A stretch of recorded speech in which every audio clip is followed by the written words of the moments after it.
"You're coming with me." The Duke saw the peasant girl freezing on the bench and took her home. "Before we begin this beautiful period romance story, tell me in the comments where you're listening from. I love knowing where you're joining me from." Snow had a way of swallowing sound.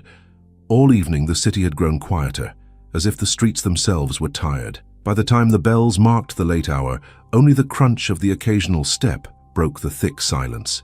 The square near the old cathedral was almost empty now. Only a few lamps burned, pale circles of light in a sea of white. Anya Petrova sat on a wooden bench under one of those lamps.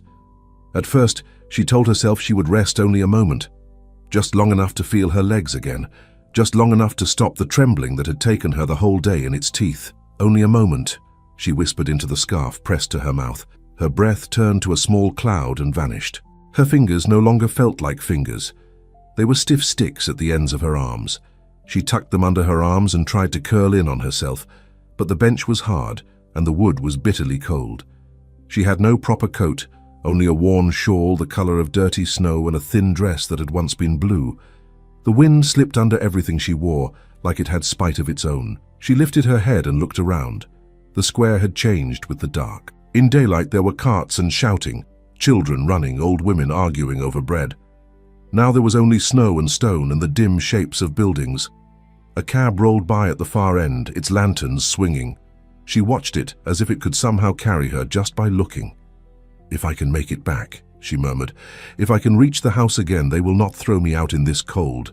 Not tonight," but she knew they would. She had heard the landlady's voice, sharp as frost. "You bring trouble, girl, men asking after you. I do not need such things under my roof." Anya closed her eyes. Men asking. Voices at the back door of the tavern. Names that were not meant for her ears. A laugh that had made her skin crawl. She pushed the thoughts away. Even her fear felt dull now, heavy, like the snow gathering on her skirt. A sound came from somewhere behind her. Footsteps, perhaps, or just the wind playing tricks with the snow. She did not turn. She had no strength for more fear. "Just a moment," she told herself again. "Then up, then walk." Her body did not obey. The cold had become something thick around her, like a blanket soaked in ice. Her eyelids felt too heavy. It was so much easier to let the weight pull them down. She did not notice that some streets away, a pair of black horses was moving at a steady trot, drawing a dark sleigh through the night. Inside the sleigh, Mikhail Volkov sat with his arms folded and his eyes on the small window before him. The glass was fogged at the corners. The lamps outside made fleeting rings of light pass across his face as they moved. The city at night had its own smell, a mix of smoke, snow, and faint cooking fires. It seeped even through the closed carriage. Across from him, his steward, Nikolai, sat straight-backed, his gloved hands resting on his knees. "You should have lodged near the palace tonight, Your Grace," Nikolai said. "The council met long. It will be past midnight by the time we reach home." Mikhail did not answer at once. He had the habit of silence, of letting words die before they were spoken. The years since his wife's passing had trained him in that. "The council chambers are colder than the road," he said at last, "and I prefer my own walls.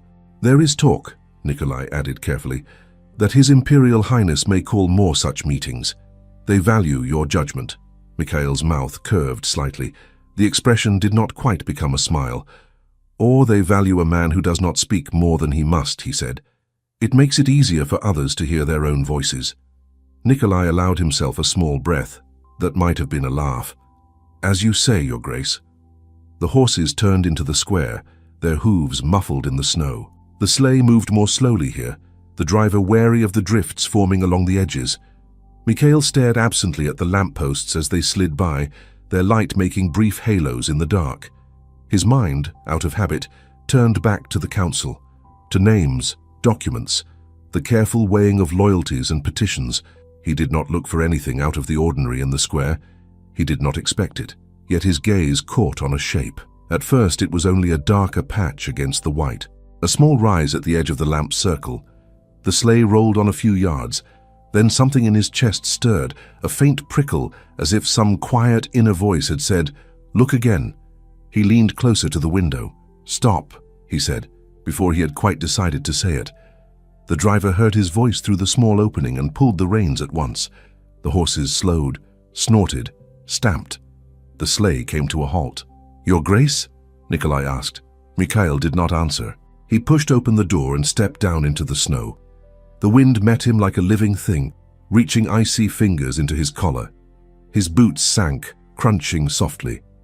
He crossed the space between the sleigh and the lamp, his breath making brief clouds. The figure on the bench was still. A girl, he saw now. Not much more than that at first. Her hair was bound back in a rough braid, streaked with snow. Her head had fallen forward, her face half hidden by a thin scarf. Her hands were bare where they clutched at her shawl. She did not move. Mikhail's chest tightened in a strange, unwelcome way. He spoke once, sharply, as he might to someone asleep in a chair. "Girl." Nothing. He stepped closer and reached out. His hand hovered for a heartbeat over her shoulder. For a moment he hesitated, the habits of a lifetime whispering about distance, propriety, lines between his world and all others. Then the wind rose and pushed a gust of snow against her cheek. She did not flinch. He set his hand on her shoulder. Her body felt light and rigid like a bundle of sticks. Under his glove, he could feel the thinness of her shawl, the dampness of the fabric. "Girl," he said again. "Wake." Her head lolled slightly, but her lashes did not lift. Nikolai came up behind him, his own coat flapping in the wind. "Your Grace, we should go," he said quietly. "It is dangerous to stand in the open. If she is already—" "She is not dead," Mikhail said. He did not know how he knew it, but he did.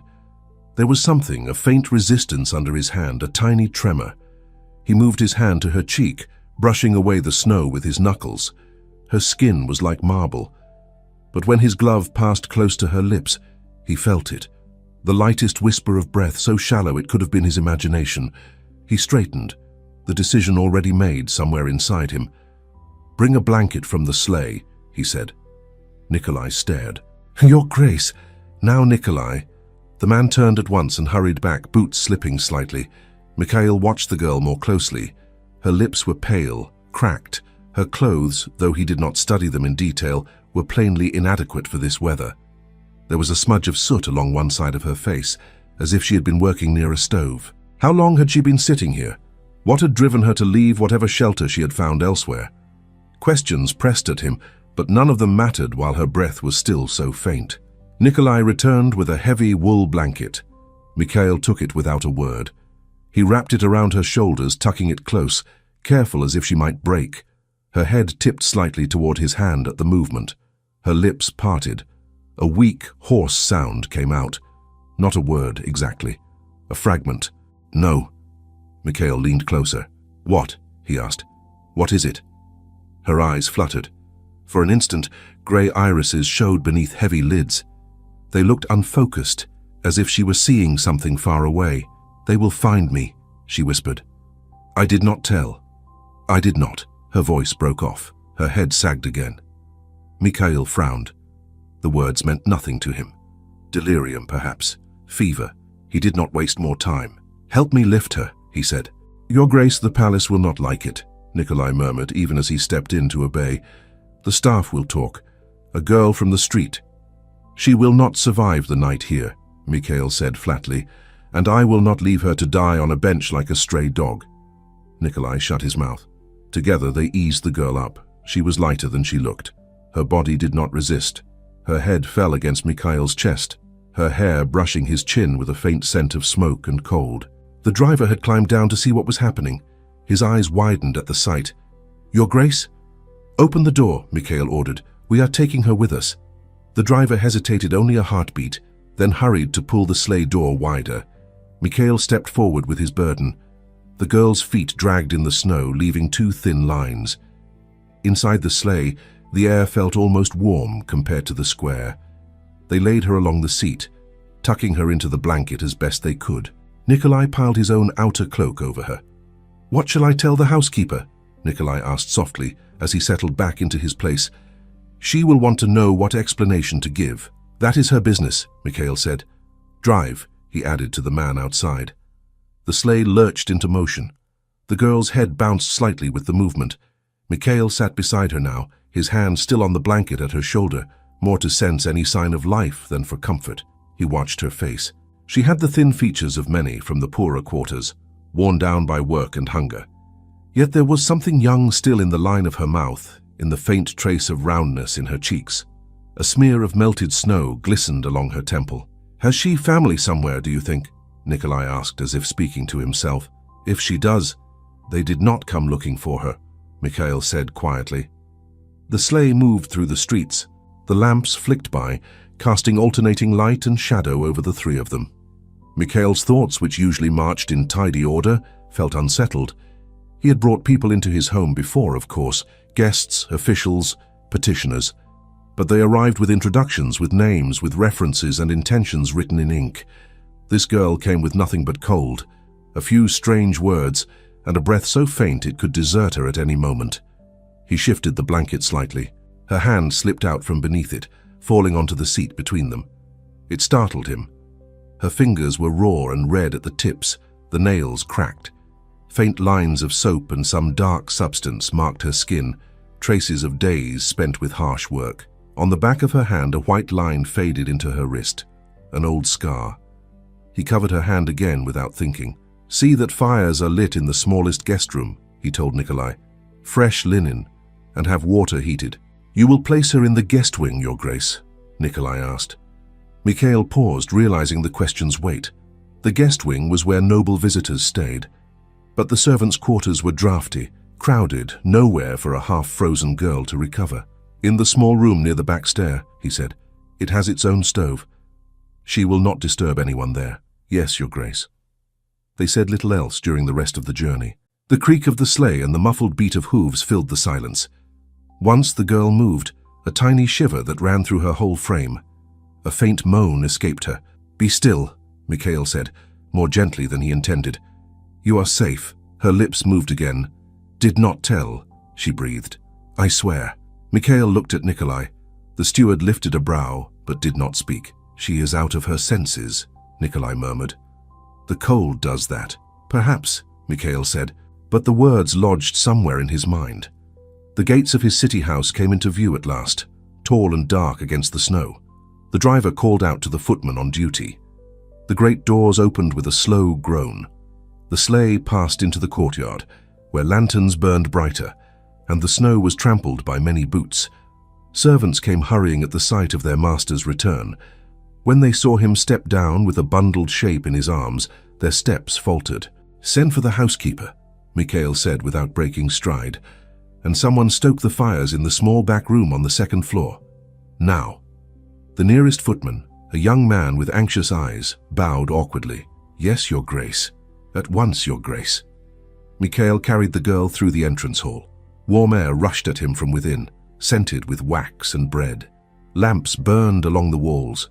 The floor under his boots was polished, the carpets thick. For the first time in a long while, the contrast between his world and the one outside struck him sharply. She did not stir in his arms. At the base of the staircase stood Irina, the housekeeper, her hands in her apron. Her hair was streaked with grey, her face firm and lined. She took in the scene with one swift glance. The girl, the blankets, the snow still clinging to Mikhail's coat. "Your Grace," she said slowly. "What has happened?" "I found her in the square," Mikhail said. "Frozen half through. She will need a bed, clean clothes, hot broth when she wakes." Irina's mouth pressed into a line. "A girl from the street?" she asked in a quiet voice, soft enough that only he and Nikolai would hear. "Brought into the house at this hour. People will talk." "People always talk," Mikhail answered. "This time they may have something worth the trouble." Irina studied the girl's face. Some of the stiffness in her expression eased. "As you wish, Your Grace," she said. "We will prepare the room at once. I will send one of the maids to sit with her for the first hours." "No," Mikhail said quickly. Then he caught himself. "Not yet. The fewer who see her like this, the less gossip there will be. You will attend to her yourself, if you can." Irina's eyebrows rose, but she nodded. "As you say. Bring her up then. The small room is ready in a moment."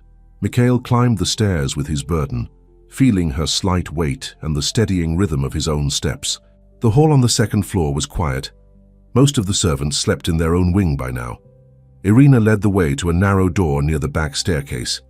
Inside, the room was simple but clean. A narrow bed, a small chest, one chair, a stove in the corner, already beginning to glow as someone had hurried to light it. The air was still cool, but it held promise of warmth. "Lay her there," Irina said briskly. But her eyes were softer now as she pulled back the blanket on the bed. Mikhail eased the girl down. She looked even smaller against the white linen. Her hair spread out on the pillow in a dark wave, the ends still damp with melted snow. Irina began to fuss over her at once, her movements efficient. She took the girl's hands between her own rough ones and rubbed them, trying to coax some life back into the frozen skin. "She will need dry clothing," Irina muttered. "I will find a nightdress from the stores. One of the slimmer maid's things will do. We must not let the cold sit in her bones." "Do what you must," Mikhail said. "Send for a physician in the morning if she does not wake." "She will wake," Irina said, more to herself than to him. "Young ones have a stubbornness in them." Mikhail stood for a moment, looking down at the girl. Her breathing was a little deeper now, though still too light for his liking. A faint color had returned to her lips. He did not know her name. He had not asked. There would be time, he told himself, if the night did not take her first. "You will keep this quiet," he said to Irina and Nikolai both. "No stories in the servants' hall, no whispers." "Yes, Your Grace," they answered together. He gave a brief nod and turned away. At the door he paused. The girl made a small sound, a sigh almost, and shifted her head on the pillow. Her hand reached unconsciously toward the edge of the blanket, clutching it as if afraid someone might pull it away. Mikhail felt that strange tightness in his chest again. He left the room without another word. The rest of the night passed for the household in the way nights do in large houses. Fires were banked, lamps were dimmed, footsteps faded. The city outside the windows breathed cold and slow. For Anya, the night was a shapeless thing. She drifted in and out of a warm darkness, unable to anchor herself in time. The memory of the bench rose and fell, mixed with others. The face of her mother, long gone. The lines of a tavern wall. A door half open to a courtyard, where men with smooth coats spoke rough intentions. The landlady's hands on her bundle of clothes. The word out shouted behind her as she hurried down an alley. Sometimes she felt heat against her skin and could not understand it. Sometimes she heard voices, low and unfamiliar. She is still breathing. She must drink when she wakes. It is madness bringing her here. His Grace has made his decision. At one point she felt something warm touch her lips, a spoon perhaps with a bit of broth. Her throat worked with effort. The taste of salt and fat slid down, leaving a trail of warmth. "Good girl," a woman's voice said. "You must help yourself. We cannot do all the work for you." She did not answer. The darkness pulled her back. When morning came, pale and dim through the small window, Anya opened her eyes. For a moment she thought she was still in some dream. The ceiling above her was smooth and white, with a small crack that ran like a thin river from one corner to the other. The pillow under her head was soft. The air in the room did not sting her lungs. It held a gentle heat.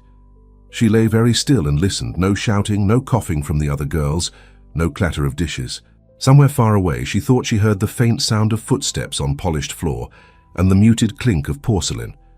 But here, near her, there was only the quiet crackle of a fire. Slowly she turned her head. A stove stood in the corner, its small door closed, an orange glow behind it. Light from a small window fell onto the opposite wall. A chair sat near the bed, empty. On it lay a folded dress and a neatly arranged apron. On a small table beside the bed, someone had placed a cup and a piece of bread. Anya blinked. Her eyes felt dry, as if she had cried in her sleep. She lifted a hand. The movement surprised her. Her arm was heavy, but it obeyed.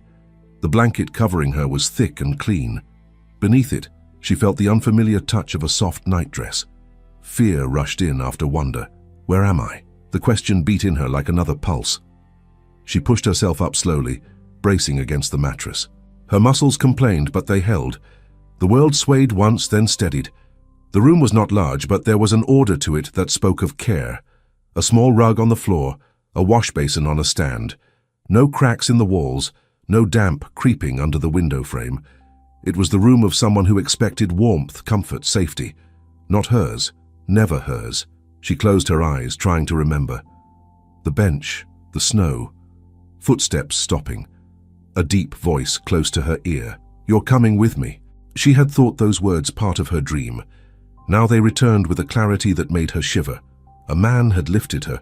She remembered the feel of a heavy coat wrapped around her, the smell of wool and something like pine, the sway of movement, the sensation of being carried, not walking. She looked down at her hands.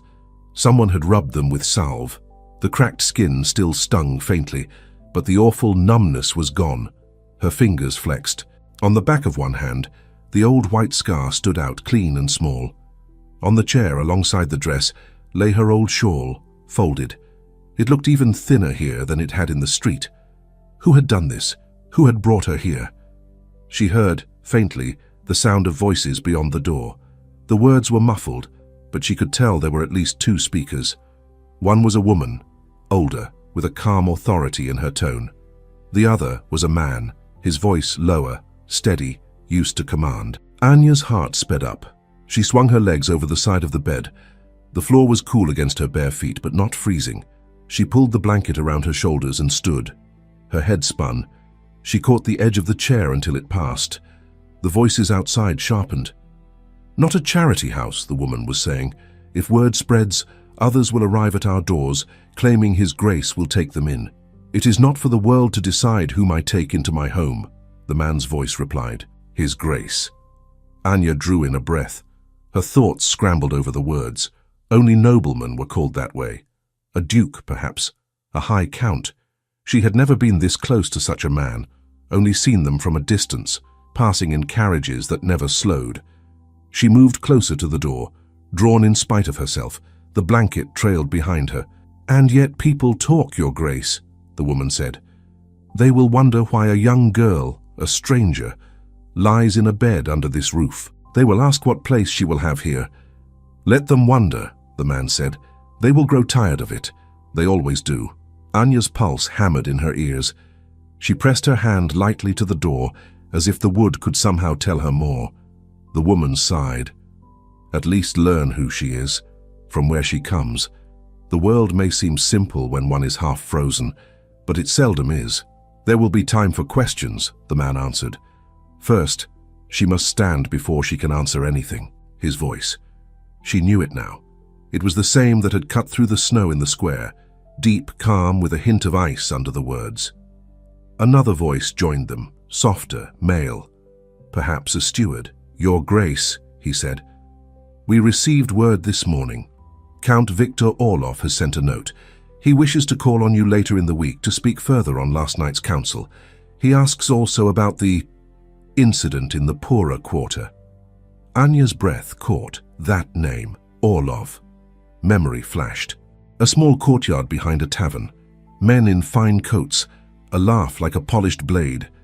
That same name spoken with approval and fear. Her own back pressed to the wall. Her breath held as she listened to words that were not meant for her.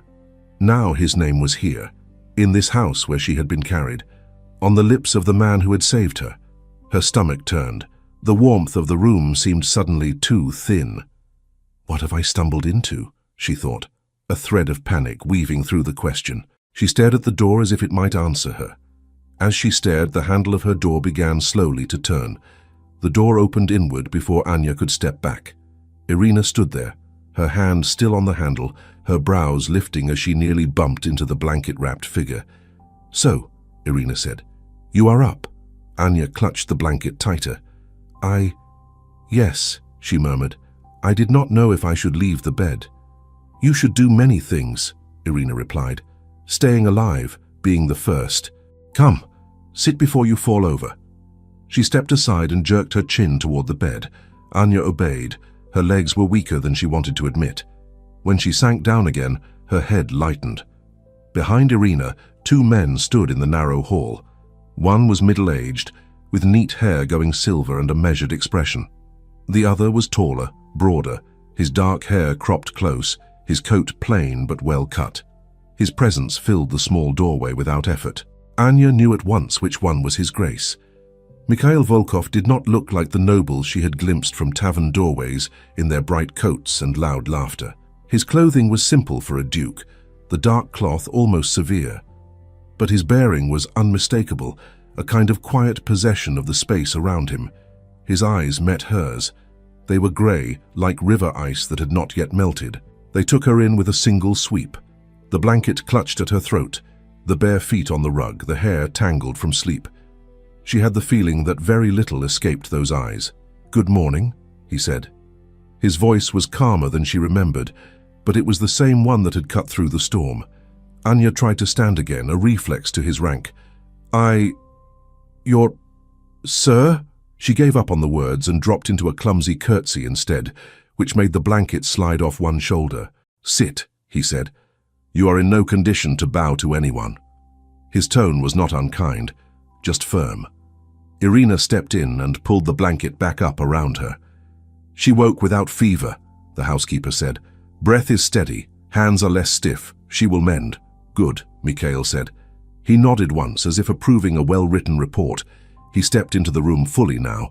The other man, Nikolai, remained in the doorway, hands clasped behind his back. "What is your name?" Mikhail asked. "Anya," she said at once, then remembered her manners. "Anya Petrova, your Grace." The title sounded strange on her tongue. He inclined his head slightly, acknowledging the answer. "Anya Petrova," he repeated. "Do you remember how you came to sit on that bench last night, Anya Petrova?" Some of the warmth she had begun to feel seeped away. The memory of the square returned with its cold. "Yes," she said. "At least, most of it. Tell me," he said. The words were simple. They left no room for refusal. She drew the blanket closer and forced herself to meet his eyes. "I had been working in a laundry house," she began, "at the edge of the quarter near the river, scrubbing linens, starching collars. They paid little, but it was enough." "How long?" he asked. "4 months, Your Grace. I came from my village in the autumn. My father he was ill. Then my mother, my little brother." Her throat tightened. She pressed on. There was nothing left there for me. "I thought in the city I would find more work, more bread." Mikhail listened without changing expression. Only his eyes grew fractionally darker. "And you lost this position how?" he asked. She flushed. "I fainted," she said. "By the tubs. Too much steam. Too many hours. They said I slowed the others. The mistress told me to go. I begged her to let me work for less. She said she had no room for the half-dead." Irina made a soft, disapproving sound at that, but said nothing. "After that," Anya went on, "I found a bed in a house near the market. Many girls sleep there. The landlady charges for each corner. I paid with what I had saved. I took odd work, carrying, mending, serving at the tavern door when they needed an extra hand." Mikhail's gaze sharpened. "At the tavern," he said. "Which tavern?" "Dobrin's," she said, "in the lane behind the square." Nikolai glanced at Mikhail at that, but the Duke's face did not reveal his thoughts. "For you said the landlady turned you out," he prompted. "Why?" Anya's fingers twisted in the blanket. Here the ground grew dangerous. She said I brought trouble," Anya murmured. "That men had come asking questions. About me. About where I slept. She does not like questions." "What kind of men?" Mikhail asked. "Drunkards? Soldiers? Police?" She shook her head quickly. "No, Your Grace. Not drunkards. Not like the ones who shout in the street. They were well-dressed, coats of good cloth. One of them had a ring that caught the light when he raised his hand." She stopped. The image of that ring was so sharp in her mind that it made her heart beat faster. "And they were asking for you specifically?" Mikhail asked. "By name?" "At first, only for the girl who works sometimes at Dobrin's and listens near doors," she said. "Then later, the landlady said they had my name. I do not know how." He studied her. "You heard something you were not meant to hear," he said. She swallowed. The memory pressed against the back of her teeth, wanting to come out. Men in fine coats, one voice smooth and cold, the glint of lamplight on steel buttons, words like disloyalty, forged, ruin. She saw again how she had shrunk back into the shadows, not understanding everything but understanding enough to feel danger. If she told him now, what then? The note in the landlady's hand floated up in her mind as well. "They will blame you, girl. They will call you liar, traitor. I will not have that stain on my house." Her throat closed. "I hear many things, Your Grace," she said instead. "Men talk near kitchen doors. You cannot stop ears from working. But I am a no one. Who would care what I heard? They must have mistaken me for someone else. It was not a lie, not entirely. It was just not the whole truth. Mikhail did not answer at once. Irina watched Anya closely, her eyes sharp as pins, as if she could see the words left unsaid. Perhaps, he said finally. He took a step back as if giving her space. And last night? He asked. How did you come to that bench? I left the house, Anya said. The landlady would not let me stay. She said I brought trouble, and trouble draws the law. She gave me my bundle and told me to go. I walked. I thought perhaps I could sleep in the shed by the wash house, but it was locked. I kept walking. My feet. She glanced down, suddenly aware that her feet were clean now, wrapped in borrowed socks. I did not feel them anymore. I saw the bench. I only meant to sit. I must have... She spread her hands helplessly. I remember snow. Then your voice. You remember nothing more of last night? Mikhail asked. She shook her head. Only that I was so tired, she said softly. I did not want to die in the street, but I could not stand anymore. Silence settled in the little room for a heartbeat. Mikhail turned slightly toward Irina. She will stay, he said, at least until she has fully regained her strength. Irina nodded slowly. There will be talk, she repeated, but there was less conviction in it now. She will not stay idle, Mikhail added. We will say she is helping in the housekeeper's service. That will ease some tongues. Anya's head snapped up. Help, she echoed. In this house? Would you rather go back to the bench? Irina asked dryly. No. The word burst out before Anya could stop it. She flushed again. I mean, no, thank you. I can work. I am used to work. Good, Irina said. Because there is always plenty of it. You will start with simple tasks. Carrying linen, sweeping, polishing where needed. No one will say I keep useless mouths. Mikhail watched the exchange with a faint, unreadable expression. You will answer to Irina, he told Anya. You will keep to the servants' areas unless called elsewhere, and you will stay away from taverns and any door that is not yours to pass through. Do you understand? Yes, Your Grace, she whispered. He studied her one last moment. If anyone asks how you came here, he said, you will say that I saw you in need and chose to help. Nothing more. She nodded. And those men who asked about you, he went on, his tone quieter. If you remember anything about them that may matter, you will tell me, whether you think it important or not. Her fingers tightened on the blanket. Yes, Your Grace, she said again. He turned toward the door. Come, Nikolai, he said. We have other matters. As he left, his coat brushed the frame. For a heartbeat, Anya caught again that faint scent of clean wool, cold air, and something sharper beneath it. Then he was gone. Irina waited until his footsteps faded. Well, she said, you heard his words. That means you have a roof at least for some nights. Let us see that you are fit to earn it. She moved to the chair and picked up the dress. This belonged to one of the maids who has gone to her marriage, Irina said. It will fit you better than your rags. Put it on. I will find you shoes. Then we will see what you are good for. Anya took the dress with both hands. Thank you, she said. Do not thank me yet, Irina replied. Wait until you have scrubbed the third-floor corridor. She left the room with brisk steps. Alone again, Anya sat for a moment, feeling the weight of everything that had just shifted in her life. A roof, work, a duke who had carried her in his arms and now gave orders concerning her as if she were some piece of furniture he had decided to keep. She did not understand any of it, but she understood the warmth of the room, the solid floor, the clean blanket. For now that was enough to move her. She rose slowly, changed into the plain, sturdy dress, and tied the apron around her waist. The fabric felt strange but solid. She folded her old shawl carefully and placed it at the foot of the bed, a piece of her old life resting under the new. When she opened the door to the hall, Irina was waiting with a pair of worn shoes. Here, the housekeeper said. Not fine, but better than freezing your toes again. They are more than I had, Anya replied. Irina snorted softly, but there was a hint of approval in her gaze. Come along then, she said. I will show you where you may walk and where you may not. The house is large. It eats the unwary. They moved along the corridor. Irina pointed outdoors with quick comments. Guest rooms. You go in only to clean and only when told, she said. This door leads to the main stair. You will usually use the back stair. Less eyes, less questions. Kitchens below. Servants' rooms at the far end. Never wander into the front salon without purpose. Nobles do not like to be reminded that people sweep after them. As they descended, sounds grew louder.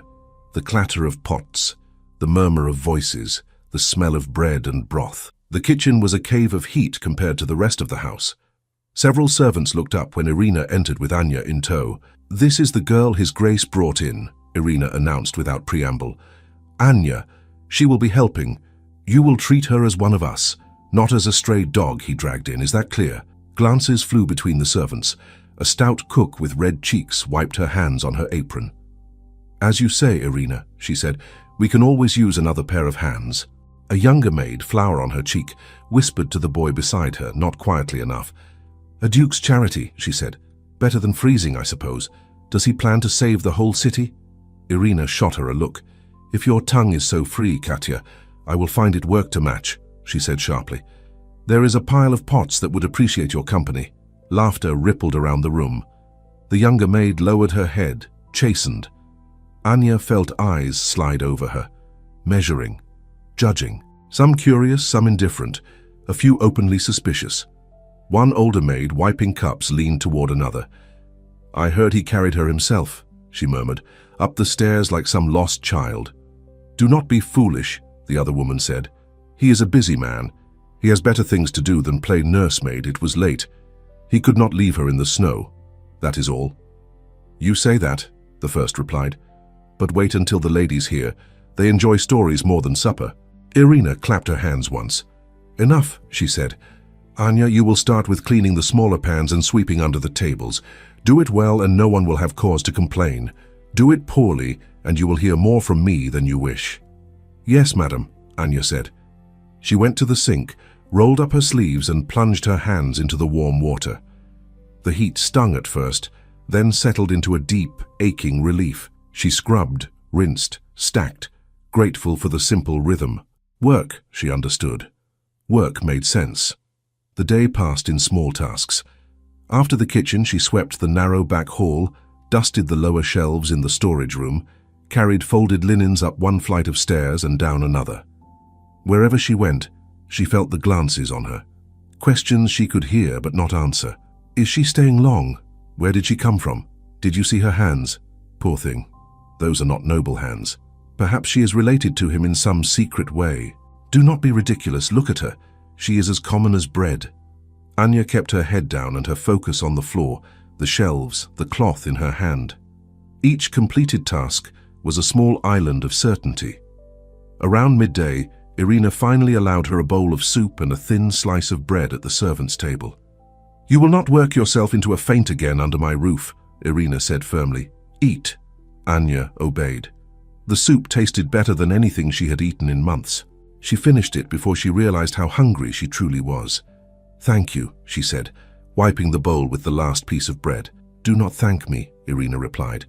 "Thank His Grace. Without his word, you would not be sitting at this table." At the mention of the Duke, several heads turned. "Speaking of His Grace," one footman said, "he has a visitor this afternoon. A count from the council. Very fine carriage. The house is to be kept especially tidy." "Which count?" another asked. "Orloff," the footman replied, lowering his voice as if the name itself deserved care. Anya froze. The spoon in her hand slipped, striking the side of the bowl with a small clink. She stared at the wood grain of the table. Orlov. The name seemed to ring in her ears. She remembered the courtyard behind the tavern, that same name spoken with respect and fear.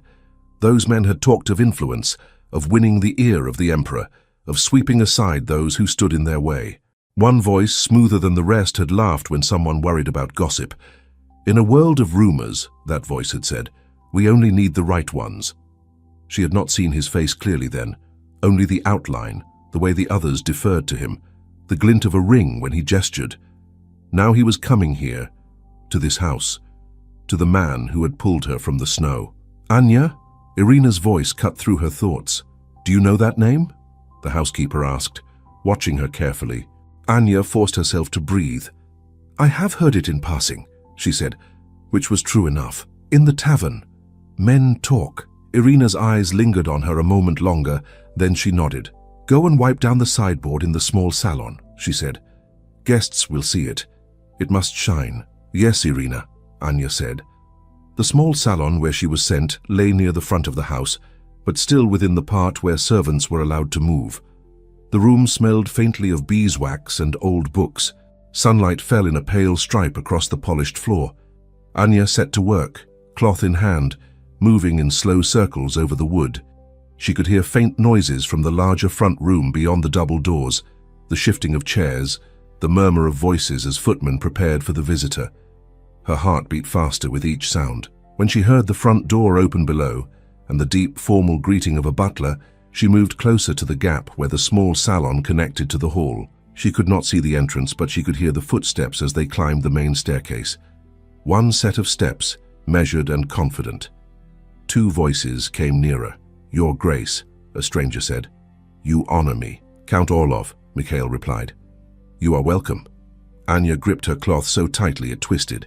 The two men entered the larger salon next door. The door between rooms was mostly closed, but not completely. A strip of space remained, wide enough to let through sound and a narrow view. "Tea will be brought shortly," Mikhail said. "Please be seated." "You are kind," Orlov answered, "though I had half expected you to be too occupied today after last night's lengthy session. His Imperial Highness drove us all past good sense." "The matters were heavy ones," Mikhail said. "They required time." "And you, as always, offered your careful silence," Orlov said lightly. "An elegant contribution." Anya edged closer to the slim gap. She saw a portion of Orlov's shoulder, the dark fabric of his coat, the gleam of a cuff, part of his hand as it moved. A ring flashed on one finger, gold catching the light. Her stomach clenched. It was the same ring. She would swear it. The same broad band with an engraved crest that had caught the lamplight in the tavern courtyard. Her mouth went dry. Their voices continued. "The Empire needs firm voices more than silent ones these days," Orlov went on. "There are too many whispers. Too much sympathy for unsteady ideas." "Whispers grow when they are fed," Mikhail said calmly. "Cut off their food and they die." "Or they find other mouths," Orlov replied. "You know this. There are men at court who pretend loyalty while secretly doubting the wisdom of our sovereign. It is dangerous. Someone must be willing to name such people." "And risk naming the wrong ones?" Mikhail said. "That is why men like us must decide carefully who merits such suspicion," Orlov answered. "We have the rank to bear the responsibility." The door from the hall opened. A maid entered carrying a tray, followed by a footman with a small table. Anya stepped back quickly into the shadows of the small salon, heart pounding. The maid passed through her room and into the larger one. "Set it there," Mikhail said. "Thank you. Will you take tea, Count?" the maid asked politely. "With pleasure," Orlov replied. There was a brief clink of porcelain. Anya watched through the gap as the maid poured. Orlov's face turned slightly. For an instant she saw his profile. He was younger than she had imagined, perhaps not much older than 30. Handsome in a cold way. His hair was neatly trimmed, his jaw clean-shaven. His eyes, when they shifted to follow the maid's movements, were a pale, clear color that reminded her of the square the night before. Beautiful and merciless. He did not look like a man who would raise his voice or dirty his hands. He looked like a man who could ruin someone with a word. Anya pressed back against the wall, wishing suddenly that the floor would swallow her. The maid turned to leave. As she passed through the small salon, she gave Anya a quick, curious glance. "What are you doing lurking there?" she whispered. "You will have your ears boxed if they find you listening." "I am polishing," Anya said quickly, lifting the cloth. "Irina told me to." "Well, polish quietly," the maid muttered. "That is Count Orlov. He is not one to cross." As if Anya needed telling. She waited until the girl had gone, then forced herself to return to the sideboard. Her hands shook. The cloth slipped a little as she moved it in small circles. In the next room, the conversation shifted. "The matter in the Pura district," Orlov was saying. "I trust it has been contained." "What matter is that?" Mikhail asked. "Some foolish girl," Orlov replied lightly. "Her servant, perhaps, who claimed to have heard dangerous talk where none was spoken. You know how they are, always eager to repeat words they do not understand. It could have caused needless disturbance if it spread. But I am told it has been resolved. A small complication only. Anya's breath halted. The world narrowed to that one phrase. A small complication. They were talking about her. They had to be. Who else could it be? She remembered the landlady's nervous eyes, the way she had pushed Anya's bundle into her hands. "You bring danger, girl," the woman had hissed. "Men like that do not like ears where they do not belong." Now those men sat sipping tea with the Duke whose house had taken her in. She felt suddenly dizzy. "And what of the source of this complication?" Mikhail asked. "The girl? Oh, who knows?" Orlov said carelessly. "These creatures come and go. The city is full of them. No one will pay attention to her beyond her own landlord's doorstep. It is the talk that mattered, and that has been dealt with. People have been reminded how dangerous it is to spread tales without proof. Fear is a blunt instrument," Mikhail said quietly. "Blunt, yes," Orlov replied. "But sometimes blunt tools are useful." There was a pause. Anya realized she was holding her breath and forced herself to let it out slowly. A footman approached the small salon door suddenly. "Anya," he said, "Heroine wants you below now. She needs extra hands in the kitchen.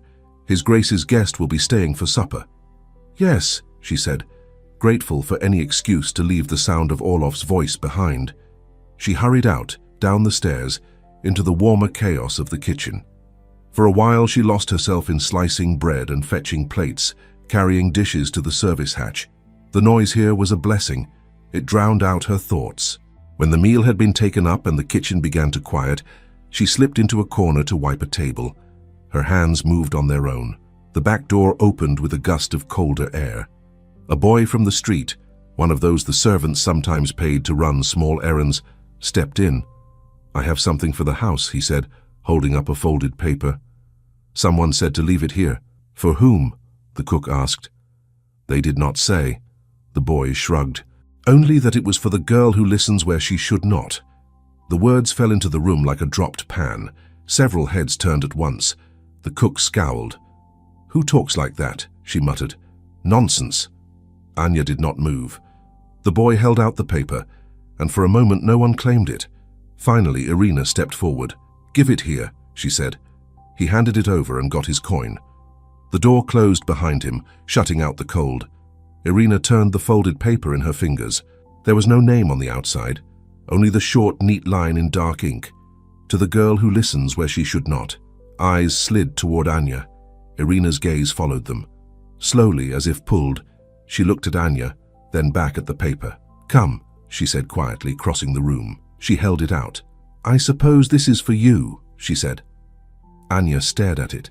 The paper seemed heavier than it should, a small, sharp weight in Irina's steady hand.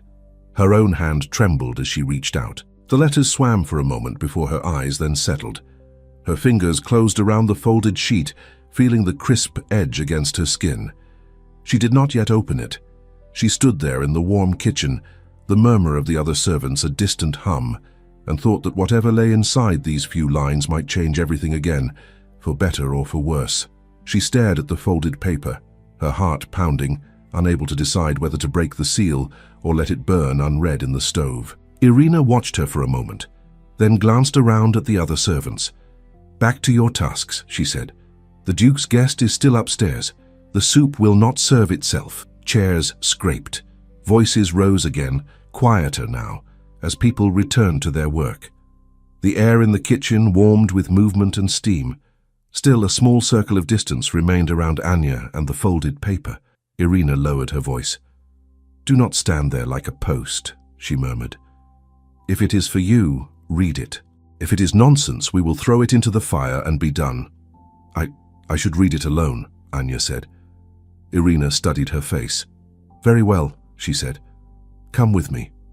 She led Anya out of the kitchen, down the short passage to the small storeroom where sacks of flour and jars of preserves lined the walls. It was cooler here, quieter. Irina closed the door behind them. "There," she said, "no ears but mine. And I have heard worse things than any paper can say." Anya looked down at the note. Her fingers fumbled at the fold. The seal was nothing grand, only a pressed smear of wax to keep it shut. She broke it. The writing inside was neat, firm, as if the hand that held the pen had not trembled over any word. "You do not know me, but I know of you." The city speaks quickly. It speaks of a girl who stood where she should not have been, who listened to words she was not meant to hear. You may think this makes you important. It does not. It only makes you vulnerable. There are men in this city whose positions matter more than the life of a servant or the comfort of a landlady. If you repeat even one word of what you heard in that courtyard, you will be said to have spread lies against the loyalty of honorable men. The law is clear on such things. Tales of disloyalty are not taken lightly. You will not be believed. You will be blamed. Take this as a kindness. Forget what you heard. If you are wise, you will keep your eyes lowered and your mouth shut. If you are not wise, I cannot protect you from the consequences of your own tongue. Anya read the lines twice, then a third time, hoping they would change. They did not. Her hand shook. Who is it from? Irina asked quietly.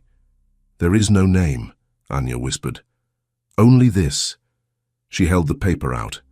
Irina took it and read, her lips tightening as she went. Pretty words, she said. Cold words. Whoever wrote this has practiced such speeches. Her gaze flicked up. This speaks of the law, Irina went on, of consequences, of men whose positions matter more than your life. That is the way of the world. It does not make it right. Anya swallowed. They know, she murmured. They know I listened. They know I was there. You did listen then, Irina said. You heard something. Anya opened her mouth, then closed it again. The words on the page weighed on her tongue like stones. If I say it, she whispered, they will call me a liar. They will say I falsely accuse men with rank. The note is right. No one will believe me. I am only a girl who scrubs floors. Irina folded the paper. You are also a girl under this roof now, she said. And that is not nothing. Anya stared at her. What does that change? She asked. Irina hesitated, then spoke slowly. His Grace is not a man who frightens easily, she said. Nor is he a fool. If someone writes threats to a servant in his house, he should know. Whether you tell him is your choice, but do not think silence will keep you safe. Silence only leaves you alone. The thought of standing in front of the Duke again, of handing him this paper, made Anya's stomach twist. Yet the idea of keeping it hidden felt worse now, like holding a small coiled thing under her own pillow. What would you do? She asked. Irina gave a short, humorless smile. I am an old woman, she said. I have had time to regret both what I said and what I kept back. If you ask me now, I would say this. I would show the master of the house any note that threatens his servants under his roof. Let him decide what to do with it. Anya looked at the folded paper in Irina's hands. Will you give it to him? She asked. Irina shook her head. No, she said. If you are brave enough to listen behind doors, you must be brave enough to speak in front of them. I will tell Nikolai that you seek audience. He will smooth the way. But you must walk through the door. Anya's throat felt dry. What if he sends me away? She whispered. Then at least you will know where you stand, Irina said. Better that than waiting for shadows to decide your fate. She opened the storeroom door. Finish your tasks, she added. When he is free, we will call you. The rest of the afternoon passed in a haze for Anya. Her hands moved over dishes and cloths, but her mind stayed fixed on the folded paper in her apron pocket. Every time she passed another servant, she wondered if they knew. Every time she heard footsteps in the hall, her heart jumped. Near the end of the day, when the light outside the kitchen windows had turned soft and grey, Nikolai appeared in the doorway. Anya, he said, His Grace will see you. Her spoon slipped back into the pot. Now? She asked. Now, Nikolai replied. Bring whatever it is you wish to show him. Her feet felt heavy as she walked behind him, toward the front of the house. They did not take the main staircase. Nikolai led her instead through a side corridor and up a narrower flight of steps that emerged near the Duke's study. Do not be afraid, Nikolai said softly as they approached the closed door. He has seen more troubling things than a note. I am not afraid, she lied. He knocked. Enter, came Mikhail's voice. Nikolai opened the door and stepped aside to let Anya pass. The study was lined with shelves, as she had glimpsed through the gap of the salon door earlier. A large desk stood near the window, papers laid out in neat stacks. Mikhail sat behind it, a pen in his hand. He looked up as she entered. Anya, he said, Nikolai tells me you have something that concerns this house.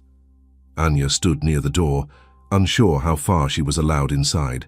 "Yes, Your Grace," she said. Her voice sounded thin. "Come closer," he said. "I cannot speak to you across the room like a judge to a defendant. I am only trying to understand." She took a few steps forward until she stood on the edge of the carpet before his desk, her fingers twisted in her apron. "Take a breath," he said quietly, "then speak." She did as he said. The air smelled faintly of ink and wood polish. "This came to the kitchen," she said. "A boy brought it. He said it was for the girl who listens where she should not. There is no name." But everyone looked at me. She took the folded paper from her pocket and held it out with both hands. Mikhail rose and crossed the small distance to take it. His fingers brushed the edge of the paper, not her skin. He unfolded it and read in silence. As his eyes moved over the lines, the muscles in his jaw tightened. By the time he reached the end, his expression was not angry, exactly. It was colder, like the air outside when the clouds covered the sun. "Who has seen this?" he asked. "Irina," Anya said, "and those in the kitchen saw that there was a note, but not what it said. Irina brought me to the storeroom to read it." He nodded once. "You did well to show it to her," he said, "and to bring it to me." "She told me to," Anya replied. "I was not sure." "What were you not sure of?" he asked. She lifted her chin a little, though it felt like lifting a great weight. "I was not sure if putting this in your hand would protect me or make things worse," she said. "For me. For you. The note says that false tale-tellers can be punished, that the law does not like the poor when they speak against the high." "Do you intend to tell false tales?" he asked. "No, Your Grace," she answered at once. "I intend not to tell tales at all if I can help it, but I am already in this whether I wish it or not." He studied her face. "Sit," he said, nodding toward a chair near the wall. "We will not resolve this with you swaying on your feet." She sat on the edge of the chair, hands clenched in her lap. Mikhail returned to his side of the desk, but he did not sit. He stood, the paper still in his hand. "You said before that you have heard many things at tavern doors," he said. "You did not say that some of those things concerned men of rank and loyalty." She looked down. "I did not want to bring trouble into your house," she said. "You took me from the snow. You gave me a bed. Why should I repay that with more shadows?" "Shadows do not disappear because you close your eyes," he said. "They only move where you cannot see them." He laid the note flat on the desk. "Tell me exactly what you heard at that tavern," he said. "From the beginning. Every word you remember. Do not try to decide what matters. Let me do that." The request felt like a door opening and a weight pressing at the same time. She took another breath. "It was 3 nights before I left the landlady's house," she began. "Dobrin had asked me to help in the back, carrying empty mugs, washing a few. It was late. Most of the men had gone. I took a bucket of scraps out to the small yard. There is a side door there where sometimes carriages stop." She saw it again in her mind as she spoke. "The door was ajar," she continued. "I heard voices, not like the usual ones inside, quieter, like they did not want to be heard, but they were not whispering. I thought maybe it was the owner arguing about money. I did not mean to listen, I was just tired. I set the bucket down and leaned against the wall. What did you hear?" he asked. "The first voice I remember said something about the emperor," she said, "about how His Majesty listened too much to certain men who insisted that all whispers of unrest were nothing. He said that if the emperor did not see the weak points in his own court, others might show them to him." "Go on," Mikhail said. "Another voice asked if he meant to accuse someone openly," she said. The first one laughed. He said, "Openly, of course not. No one survives an open quarrel with men of that rank. But there are other ways. Papers, names, lists. If the emperor sees a pattern, he will draw his own conclusions."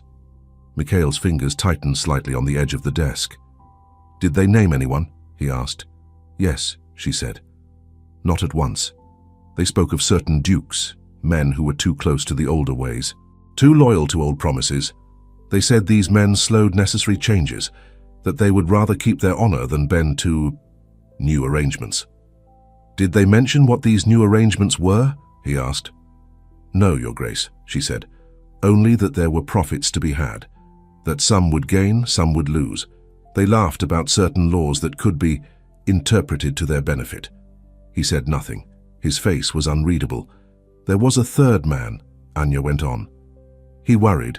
He asked what would happen if the accused protested, if they said the papers were false, if they demanded proof. And the answer, Mikhail asked. The first man said there would be no need for direct accusations, she said. Only suggestions, only enough to plant a doubt. He said, if a man has enemies, doubt will cling to him like smoke. No one will ask where it came from. Did they speak of how they would create these doubts? He asked. Yes, she said. They spoke of letters, of signatures, of words that could be placed in the wrong mouths, forged if need be. One of them said that no one reads every line of every paper they sign. Unfortunately true, Mikhail murmured. Then, she said, they began to speak of a place. They said, we will need a house whose owner is beyond suspicion, one whose loyalty is old and unquestioned. If such a house is the source of these concerns, the emperor will listen. Another said, he is too stubborn for our circle, but his name would lend weight, and he is too honest to twist our meaning before it reaches higher ears. She looked up at him, her eyes wide, afraid she had overstepped. They did not say your name, your grace, she said quickly. Not that I heard. But they spoke of a duke whose loyalty has never been questioned, whose family has served for generations, whose house is large enough to host a small, select gathering. Many dukes have such houses, he said, though there was a new tension in his voice. One of them said your family name, she whispered. I remember it. He said, Volkov is a problem. He stands too straight. He will not bend. Another laughed and said, then let us use his straightness to our purpose. The study went very still. So, Mikhail said after a moment, they spoke my name. Yes, your grace, she said. I am sorry. You did not put the word in his mouth, he replied. Do not apologize for what another man chooses to say. He began to pace slowly, 2 steps one way, 2 steps back. Did they mention a date? He asked. An occasion? They spoke of a gathering before the thaw, she said. A winter reception, but not too large. They said it must seem like a simple evening, cards, music. Nothing to draw attention at first. Only later, in the smaller room, would the papers appear. The smaller room, he repeated. My house has several. They spoke of the host reading out concerns, she said, of how it would sound if he said, some papers have come to my notice. They trouble me. I fear some at court may not be as loyal as they seem. Then they would show him what they wanted him to see.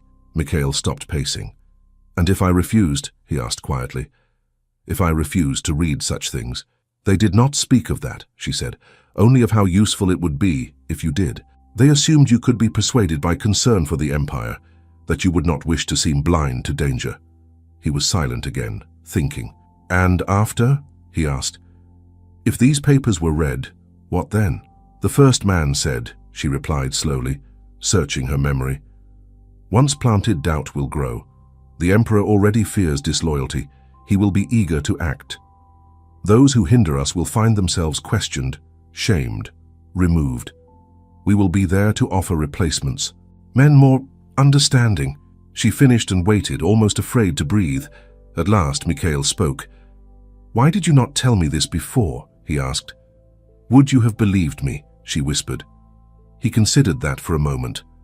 Perhaps not, he admitted. Not at once.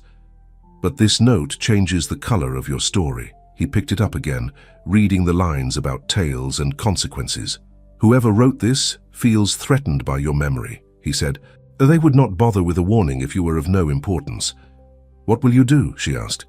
First, I will try to confirm what can be confirmed, he said. I will review my recent correspondence, see who has asked me to host what. I will speak with 1 or 2 men whose loyalty I trust completely, quietly. If there is indeed such a gathering planned, I must know its shape before I attend it. Anya's hands twisted tighter. They will know someone spoke, she said. If you act, they will assume the girl in the tavern talked. This note says someone wanted to protect me before, at least a little. If I keep silent, maybe they will leave me. Do you believe that? He asked, his gaze direct. She hesitated. No, she said. I think they will do what suits them. With me or without me. Then, better that you stand where there is some light, he said. Then alone in the dark, he folded the note carefully. You will not speak of this to anyone else, he said. Not in the kitchen, not to the other maids, not to the boy who brought the paper. If anyone asks, you will say it was a bill for supplies and that Irina took care of it." "Yes, Your Grace," she said. "I do not say this to silence you," he added. "I say it to keep your words from reaching ears eager to twist them." A thought struck her. "Count Orloff," she blurted. "He was here today. He spoke of a small complication in the poor quarter. He said it had been resolved." Mikhail's gaze sharpened. "You heard that?" he asked. "I was in the small salon," she said. "Polishing, as Irina told me. The door was not fully shut. I saw his ring. I remember it from that night. The same ring that moved when he spoke about lists and papers." "Did he mention you by name?" Mikhail asked. "No," she said, "but he spoke of a girl, of rumors. He sounded certain the matter was finished." Mikhail's mouth hardened. "Then he will be surprised," he said, "to find that his small complication sits at my table and washes my dishes." Her lips twitched despite her fear. "What will you do about him?" she asked. "For now, nothing," he said. To his face, nothing has changed. If he believes his plan proceeds smoothly, he may grow careless. A careless man reveals more than he intends. A wary man hides even his own shadow. He moved to the door and called, "Nikolai." The steward appeared. "Your Grace," he said.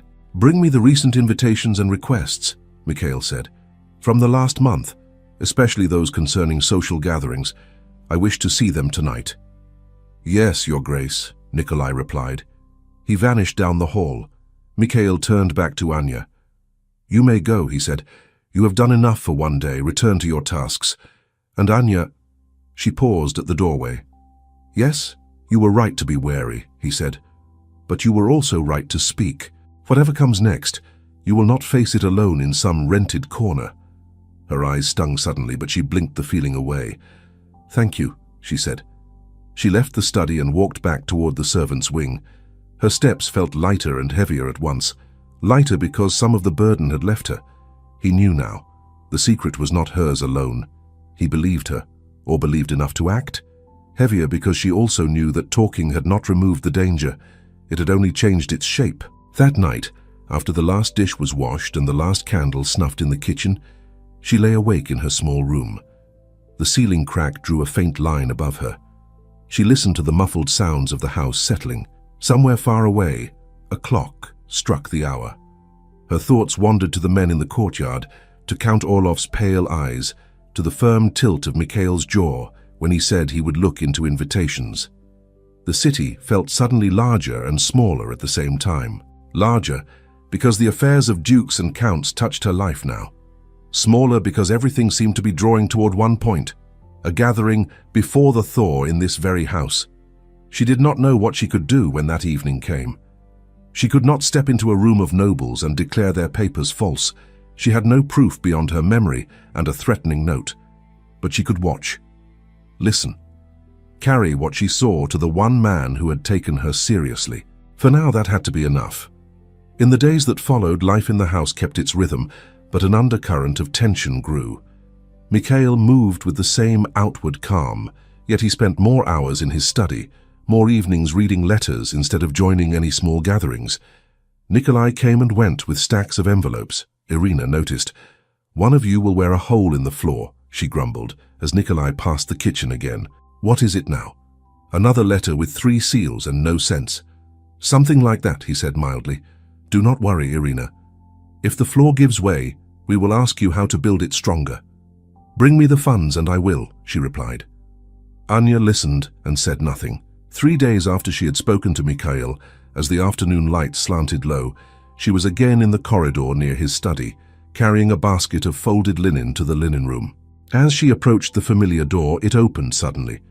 Nikolai stepped out, a document in his hand. His expression was thoughtful. He saw her and paused. "Ah," he said.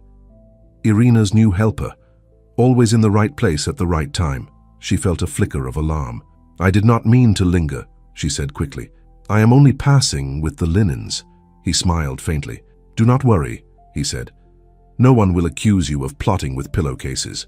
From inside the study, Mikhail's voice called, "Nikolai." "Yes, Your Grace," the steward answered, turning back. "Bring it in," Mikhail said. "I would see the seal again." Nikolai hesitated, then looked at Anya. "You may as well come too," he said. You have a stake in this, whether you like it or not." Her heart stuttered. "I am not sure His Grace wants me there," she began. "I would not have called if I did not," Mikhail's voice said from within. She stepped through the doorway. Mikhail stood by the window, a letter open on the desk in front of him. The late light made the edges of the paper gleam. On the front of the folded outer sheet, a heavy seal of dark wax was pressed.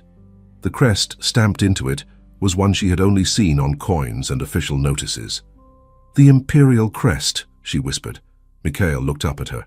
"Your memory," he said calmly, "has just been given its stage."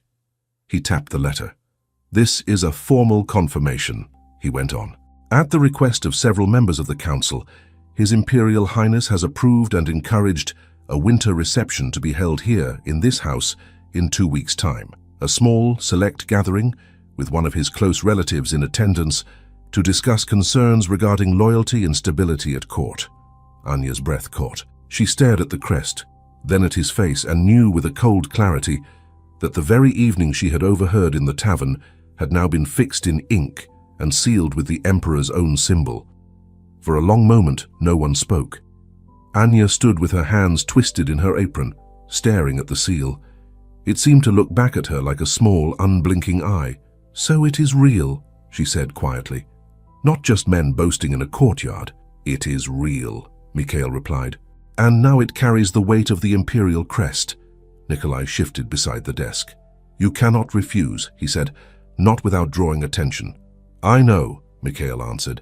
"That is why it was chosen. A loyal man cannot refuse a call to show his loyalty." He picked up the letter and turned it over once more, as if hoping the words would change. "They mean to use your name," Anya murmured, "your house, to hurt others. And perhaps to hurt me, if I do not step where they wish," he said. "If I refuse, I will seem uncooperative at best, suspect at worst. If I agree without knowing their shape, I become their instrument." Nikolai cleared his throat. "Is there a path between these two walls?" he asked. "You have walked worse ledges." Mikhail's mouth tugged in a humorless half-smile. "Perhaps," he said. "We must find it." He laid the letter on the desk and looked at Anya. "You have given us warning," he said. "Without it, I would receive this with polite satisfaction and step into their snare blindfolded." "It is only my ears," she said. "Anyone could have heard." "Anyone could have heard," he agreed, "but only you did, and only you chose to speak. Remember that. When fear tells you you are small." She dropped her gaze, not trusting her voice. "What will you do?" Nikolai asked. Mikhail sat, his fingers steepled. "First, we will not show that anything is amiss," he said. "We will prepare as any household would. Rooms, music, food. Let them think the stage is theirs." "And behind the curtains?" Nikolai asked. "Behind the curtains, we will set our own lines," Mikhail answered. "I will write to 1 or 2 men of unimpeachable loyalty, not Orlov's friends. Men I have known since we were both too young for such games. I will ask that one of them bring with him certain documents, true records, true signatures of those they may wish to smear." "Old letters?" Nikolai asked. "Old letters," Mikhail confirmed. "Originals. Anything that shows a pattern of loyalty, not doubt. We will have them at hand when their papers appear." "And if their papers never appear," Nikolai said. "Then we drink, listen to bad music, and call it an ordinary evening," Mikhail replied. "But I doubt they will waste such an opportunity." He turned to Anya again. "As for you," he said, "I will need your eyes." "My eyes," she repeated. "So you are the only person in this house who has seen some of those men together outside of court and council," he said. "You will recognize faces that mean nothing to the others. When the evening comes, you must watch, discreetly. If you see those men slip away with papers or pass something to one another, you must find a way to tell me or Nikolai. I am only a servant," she said. "They will see me if I creep in corners." "Servants are invisible until they stumble," he said. "Walk as if you belong. Carry a tray, a cloth, a jug of wine. You will see more than any guest. Just do not let your courage turn into recklessness." She swallowed. "I will do what I can," she said. "I know," he replied. He picked up his pen again. "Go back to your work," he said. "Let the house move as it always does. We will not feed their suspicions by running in circles." She curtsied as best she could and left the study, her head buzzing. The corridor outside seemed narrower than before. 2 weeks, she thought. 2 weeks until the house fills with men who play with people's lives like cards. The days that followed blurred with movement. Word of the upcoming reception spread quickly through the staff. Orders multiplied. Linen to air, silver to polish, extra firewood to stack. The cook, red-faced and determined, began muttering menus like prayers. A small gathering, they say, she told Irina. Small to them is 10 tables to me. We will need more hands and more sugar. Does the imperial family think sweets grow on trees? Irina only wrote lists and gave orders, her voice brisk. Anya, help with the tablecloths, she called. Anya, carry those candles to the upstairs chest, carefully. If you break even one, I will have your hide. Anya, fetch more soap. There is not enough in the city for all this polishing. The younger maids watched Anya with mixed expressions. You will see fine clothes that night, Katya said as they sorted napkins. You may forget what rags look like. I will be too busy wiping spills to stare, Anya replied. Perhaps His Grace will let you stand at the door like a guest, the girl retorted, laughing. He seems fond of stray kittens. Irina's hand came down flat on the table.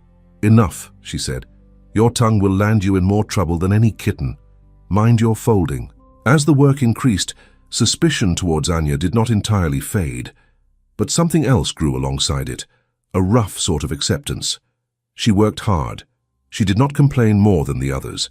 She learned which spoons matched which bowls, which runner belonged to which table, how Irina liked her corners swept. One evening, as they finished laying clean cloths in the second-floor corridor, Irina paused. You climb like a cat, she remarked. Always quiet, always where you should be.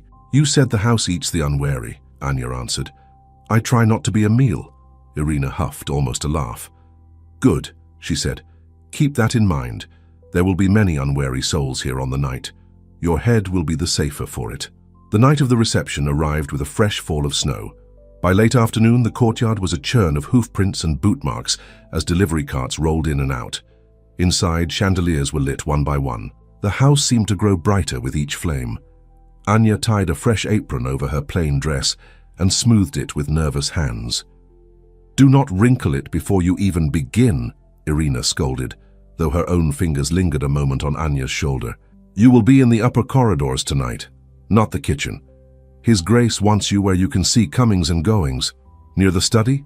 Anya asked. Yes, Irina said. But not in it. Do not let curiosity pull you over any threshold without permission. You understand? I understand, Anya said.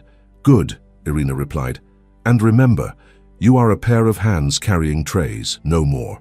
If anyone looks at you too long, look back once, then lower your eyes. Do not challenge, do not cringe. Be there and not there. Anya nodded, holding the advice like a shield.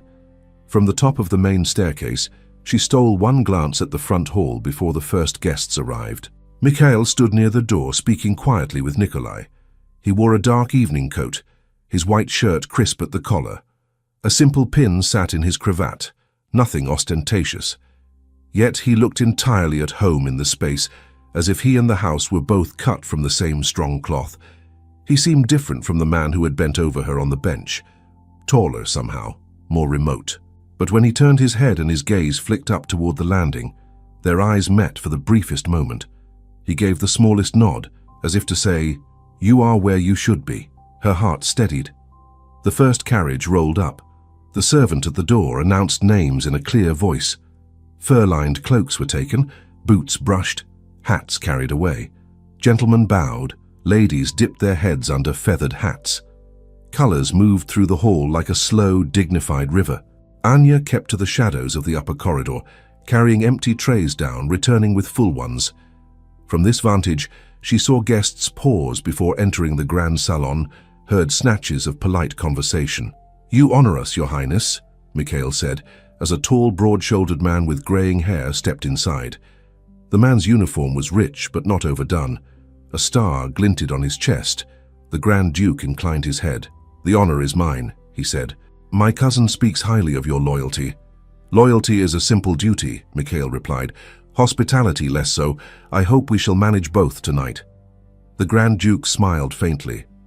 Already you reassure me, he he said. Count Orloff arrived not long after. His coat gleamed with a subtle sheen, his cuffs embroidered with a pattern that caught the light. He bowed to the Grand Duke, then turned to Mikhail with the easy confidence of a man sure of his place. "Your Grace," he said warmly, "you have outdone yourself. The house looks splendid." "I have my staff to thank," Mikhail answered. "They understand better than I how much wax and water go into such splendor." Orloff laughed softly. "The Empire would be a quieter place if its troubles could be solved with wax and water," he said. "Perhaps they can, in a way. A few well-written pages, a few careful signatures, and the storm moves elsewhere." Anya, passing behind a pillar with a tray, shivered. All evening she watched. She watched Orloff drift from group to group, smiling, listening, letting others speak more than he did. She watched another man join him at times, one she recognized from the tavern yard, shorter, with a receding hairline and quick, darting eyes. They spoke in low voices near a side table, heads bent over nothing more than a program of music. She watched a third figure, a gentleman with a neat moustache, approach them briefly. He wore the uniform of a minor official. His hand lingered inside his inner coat pocket as he nodded to Orloff, then slipped away down the corridor toward the back of the house. Her skin prickled. She shifted her tray to her other hand and followed at a distance. The man walked with purpose, but not with the sure steps of someone who knew the house well. He glanced at the door numbers, hesitated once, then turned toward the hallway that led to Mikhail's study. Anya quickened her pace, keeping far enough that he would not hear her. At the corner, she slowed, peering around. He stopped in front of the study door, looked both ways, then reached into his coat and drew out a slim leather folder. Her breath hitched. He checked the handle. The door opened to his hand. He slipped inside and closed it behind him. She stood frozen, her back pressed against the wall. The corridor was empty. The murmurs from the front rooms sounded distant. This was it, the moment the courtyard voices had described. Papers carried into a loyal man's study. Her feet wanted to turn and run back to the kitchen, to the noise and heat. But another part of her, the stubborn part that had stayed to listen behind the tavern door, would not let her move. She set the tray carefully on a small table against the wall. Her hands were damp. She tried the study door. It was not locked. It opened a finger's width when she pressed it, enough to let through a sliver of sound and a narrow view. Inside, the man stood at Mikhail's desk, the leather folder open. Several sheets lay on the wood. He spoke under his breath, as if reciting a list to himself. "Volkov, Petrovsky, Yermilin," he murmured. "Yes, that will do." And the signatures. He arranged the pages in a careful fan. Anya's eyes darted over the desk. On one side, she saw another stack of papers tied with a ribbon. These, she guessed, were Mikhail's own documents. The man took one or two sheets from his folder and slipped them among the others, his fingers quick and practiced. Her pulse hammered in her ears. He paused, listening. Then he moved to the small side table where correspondence was sometimes placed awaiting response. He left the leather folder there, now thin, and took up a different sheet, as if rearranging a few stray letters to disguise his work. He turned toward the door. Anya stepped back at once, barely managing to pull the door closed to its original gap. She grabbed the tray, lifted it, and walked down the hall at a measured pace, as if she had never stopped. The study door opened behind her. The man stepped out, smoothed his cuffs, and walked the other way, back toward the main rooms. He passed her without a glance, assuming her to be part of the furnishings. Her knees wanted to give way. She forced them to carry her to the end of the corridor, then down the back stair to where she knew she would find Nikolai passing orders. He stood near the service door to the side salon, checking that wine glasses were in place. "Nikolai," she said under her breath, "please, I must speak with you quickly." He turned. "This is not the time," he began. "It is," she insisted. The man with the official's uniform, short, with the mustache. He went into the study. He put papers on his Grace's desk. "I saw it." His expression changed at once. "You are certain?" he asked. "Yes," she said. He pulled them from a leather folder.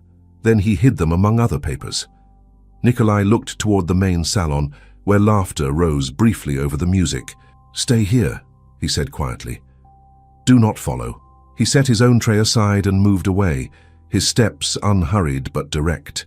To anyone watching, he was only a steward checking that lamps were properly lit. Anya pressed herself into the alcove by the stair and tried to breathe slowly. Minutes stretched. Finally, Nikolai returned. His face was composed, but his eyes were brighter than before. "You were right," he said. "They were there. Fresh ink. Different hand from the rest. His Grace has removed them." "How?" she whispered. "Is anyone suspicious?" "He pretended he needed a particular note about wine deliveries," Nikolai said. "He stepped into the study between toasts. The man who planted them watched, thinking nothing of it. One duke, a stack of papers, no fuss. His Grace slipped those sheets into his sleeve. When he came out, his face was the same as when he went in." Anya let out a breath she had not realized she was holding. "What now?" she asked. "Now," Nikolai said, "we wait for them to ask him to read what they think they left." The evening unrolled like a carefully woven cloth. Music played in the salon. Couples stood in small clusters, murmuring about the weather, the latest plays, the distant wars that took sons and brothers. Servants moved through with trays. Laughter rose and fell. Anya made her rounds, refilling glasses, gathering empty plates. Her body moved on habit. Her mind watched the currents.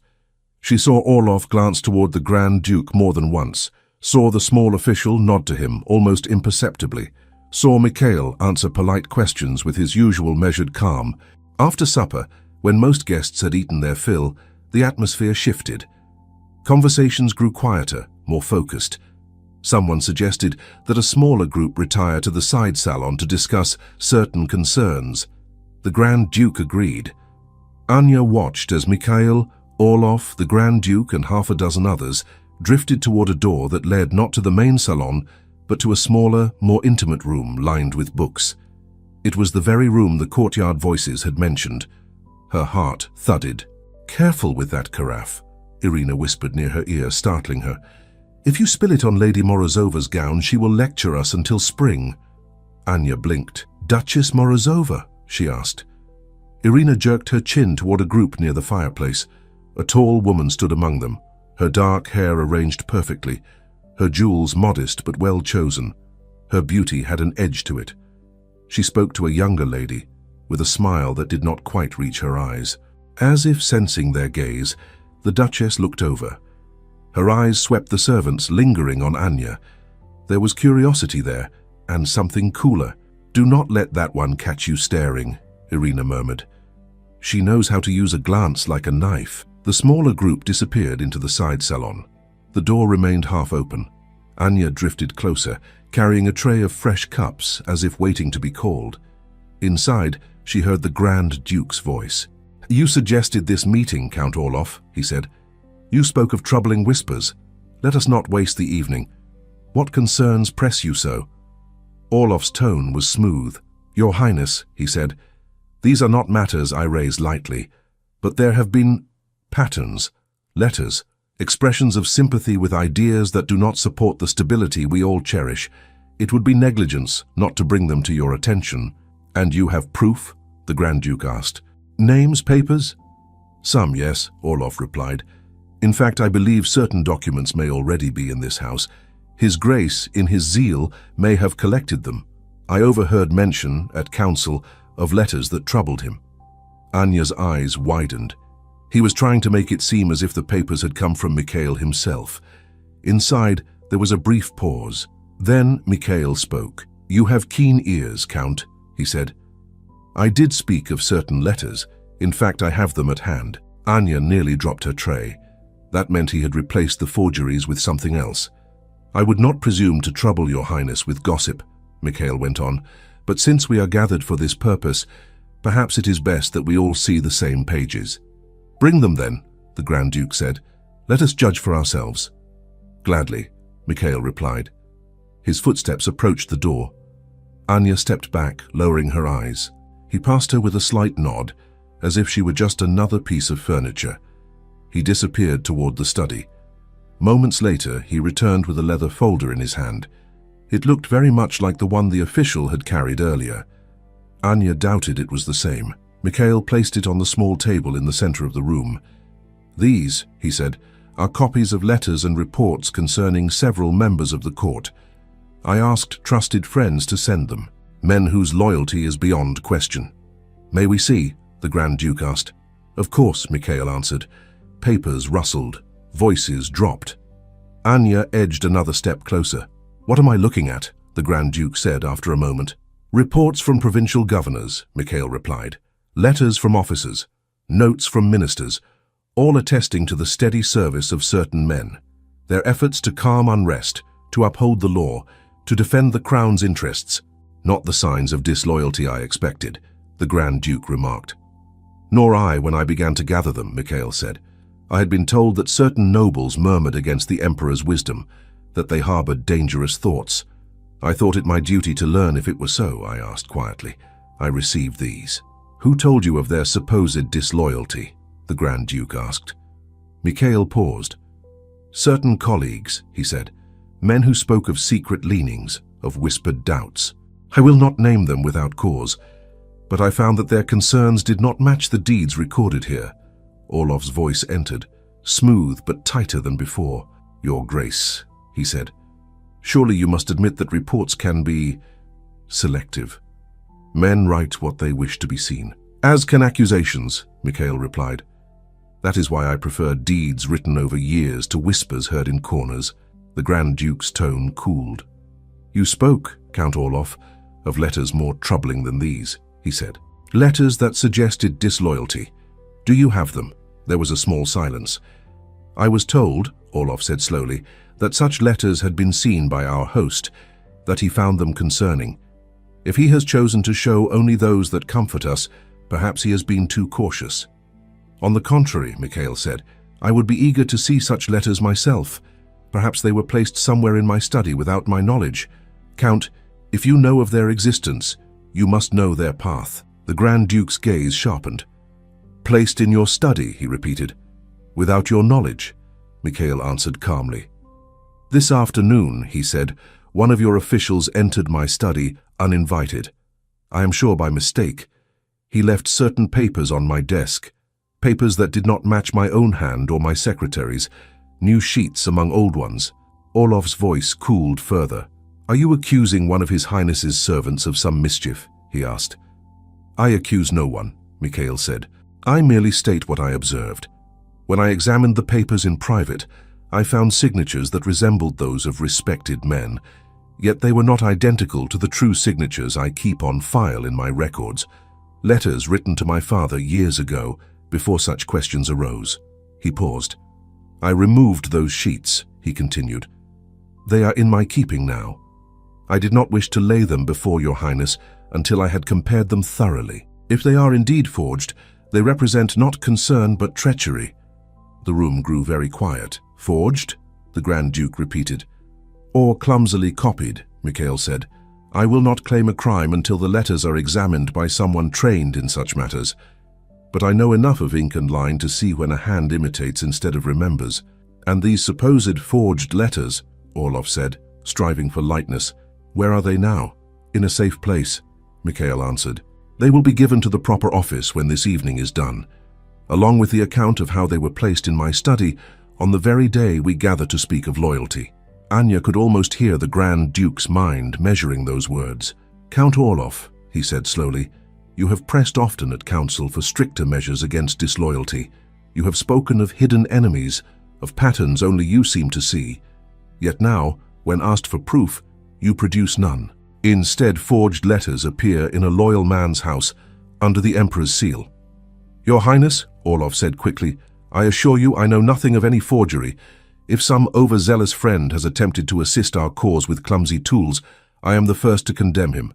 But do not mistake his foolishness for my intent. Perhaps, the Grand Duke said, perhaps not. Either way, this matter must be examined. Not here, not tonight, but soon and quietly. His voice shifted, gaining the steel that lay beneath the courtesy. Until then, he continued, I advise you, Count Orlov, to be very careful with your words.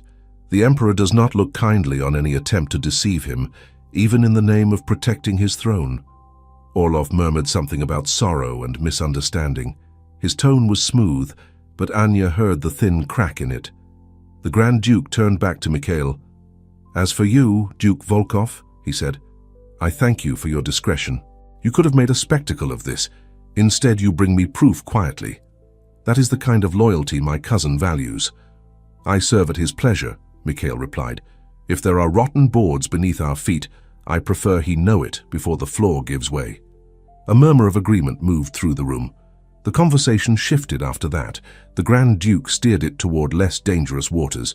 The dangerous papers, real and false, remained unshown to most of those present. Only a handful understood what had just been averted. From the corridor, Anya stepped back. Her legs trembled with relief. It is done, she thought. Not finished, but turned. They will not speak from his desk tonight. The rest of the evening felt strangely lighter. The music resumed in the main salon. Some guests danced, though it was not a ball. Others played cards. Laughter returned, a little forced at first, then more natural. Not everyone was pleased. As Anya passed with a tray near the fireplace, Duchess Morozova's voice drifted toward her. "Have you heard," the Duchess said to her companion, "that our host keeps a rescued waif upstairs? A little bird he picked from the snow." Anya froze. "I hear all sorts of tales," the younger lady replied. "Most of them foolish. This one is not," the Duchess said. "I saw her myself. A slip of a girl with eyes too wide for her own good. He watches her in the halls. It is unusual." "And what of it?" the younger woman asked. "If he saved a servant from the cold, shall we condemn him?" Duchess Morozova's smile cooled. "We do not condemn acts of charity," she said. "We merely note when they become distractions. A man in his position should mind which stories follow him into court." Her gaze slid over the rim of her cup and landed on Anya. She let it rest there, deliberate. "Ah," she said softly. "There, you see? Our little bird." Anya's face burned. For a moment she considered turning away. Then Irina's words came back. "Do not challenge, do not cringe." She stepped closer, holding the tray steady. "Wine, Your Grace?" she asked, her voice even. The Duchess tilted her head. "Tell me, girl," she said, ignoring the tray. "Where did His Grace find you? On which doorstep did you faint that he might carry you across his own?" Anya felt several nearby pairs of eyes turn toward them. The room felt too hot. She chose her words carefully. "On a bench in the square, Your Grace," she said. "I was cold, he was kind." A ripple moved through the group. Some smiled faintly. One older lady nodded as if approving such plain speech. "Kind," the Duchess repeated. "Yes, our host has that reputation. It is one of his many virtues." Her tone made the words sound like a criticism.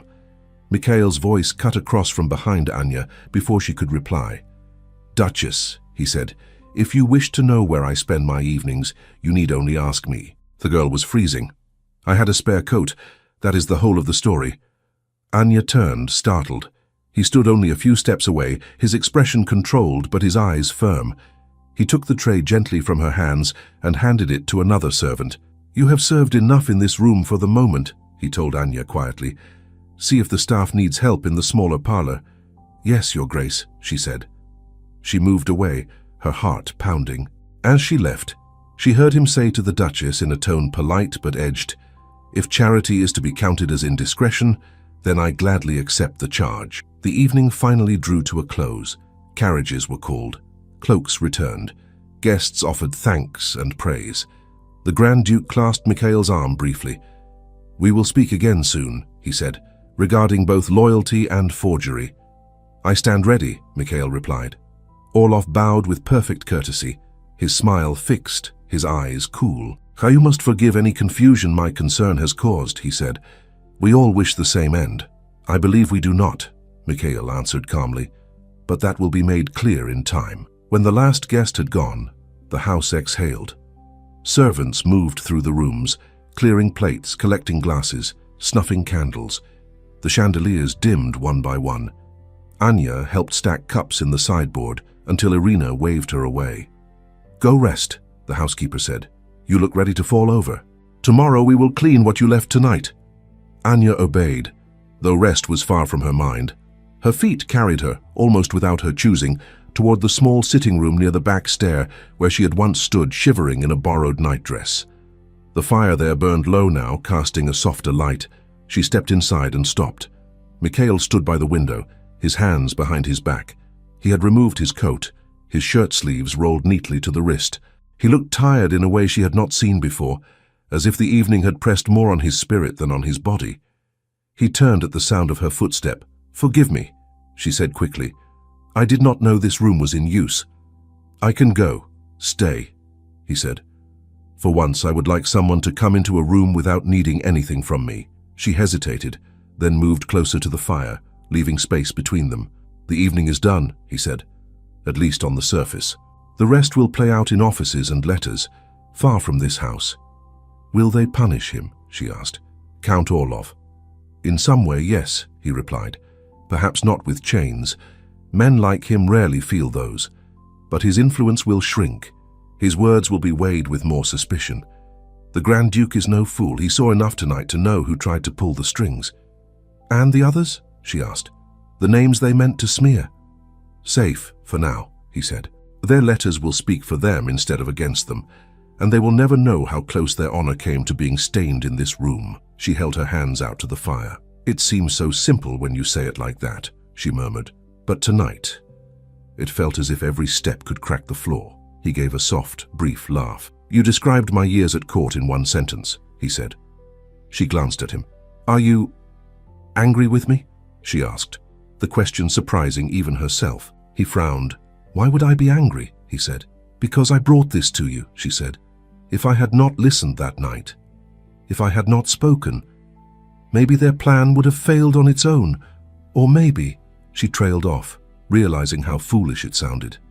"Or maybe I would have stood in that room tonight," he said, "reading out forged accusations with all the weight of my name and the imperial crest behind me. Men who have done nothing but serve would wake tomorrow under a cloud of doubt. Orlov's circle would grow stronger. The Emperor would be nudged toward mistrust of the wrong men, and I would never know how I had been used." He shook his head. "No," he added. "If there is anger, it is not for you. It is for men who take loyalty and twist it like a rope." She studied his face in the shifting light. "You carry so much," she said softly.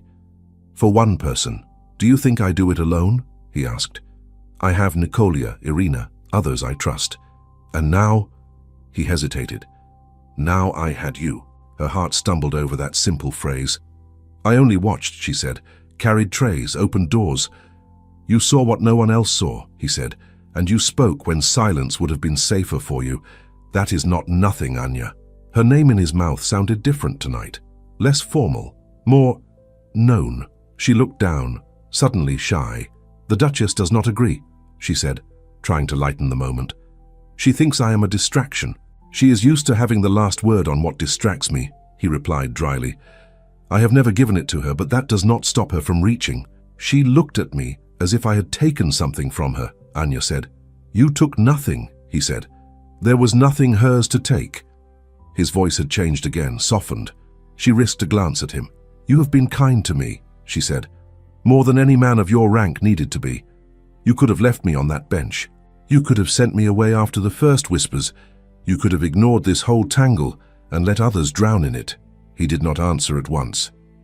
His gaze drifted to the window, where faint frost traced the edges of the glass. "When I lost my wife," he said quietly, "I told myself that the safest way to live was to keep the world at arm's length, to see duties, not people, papers, not faces." He smiled, but it was a tired, sad smile.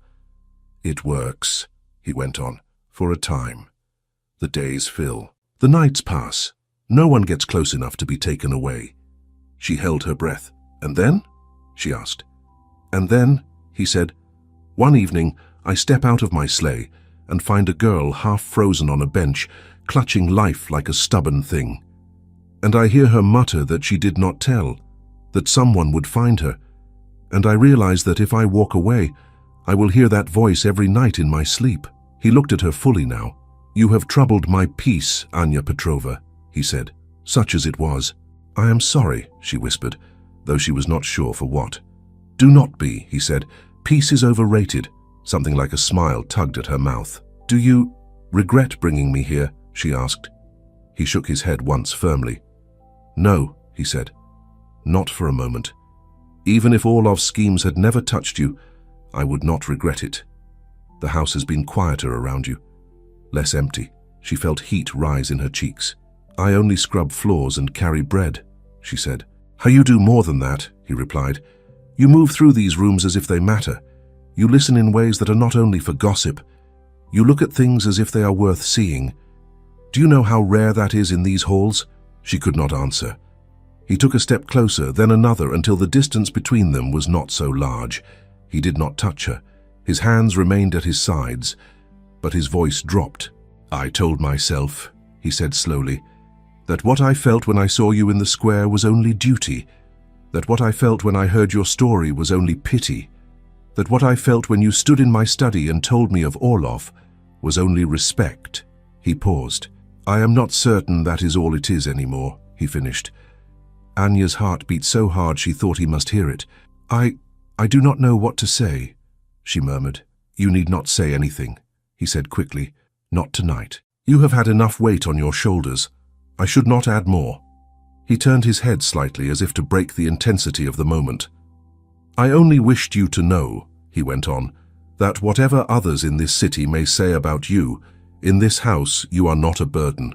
You are not a complication. You are valued. The word seemed too small and too large at once. Tears pricked at her eyes. She blinked them away.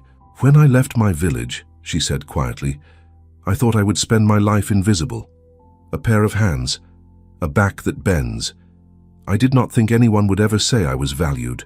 Then they were fools, he said. She laughed softly, the sound shaky. I do not know what happens next, she admitted.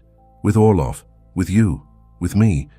The world outside this room still feels big and sharp. So does mine, he said. But tonight at least, we have earned a little rest from it. He looked at the chair by the fire. Sit, he said, just for a moment. No trays, no orders, no dukes, no conspirators, just warmth. She hesitated, then sat. The fire's glow wrapped around her. After a heartbeat, he sat in the other chair, leaving proper space between them.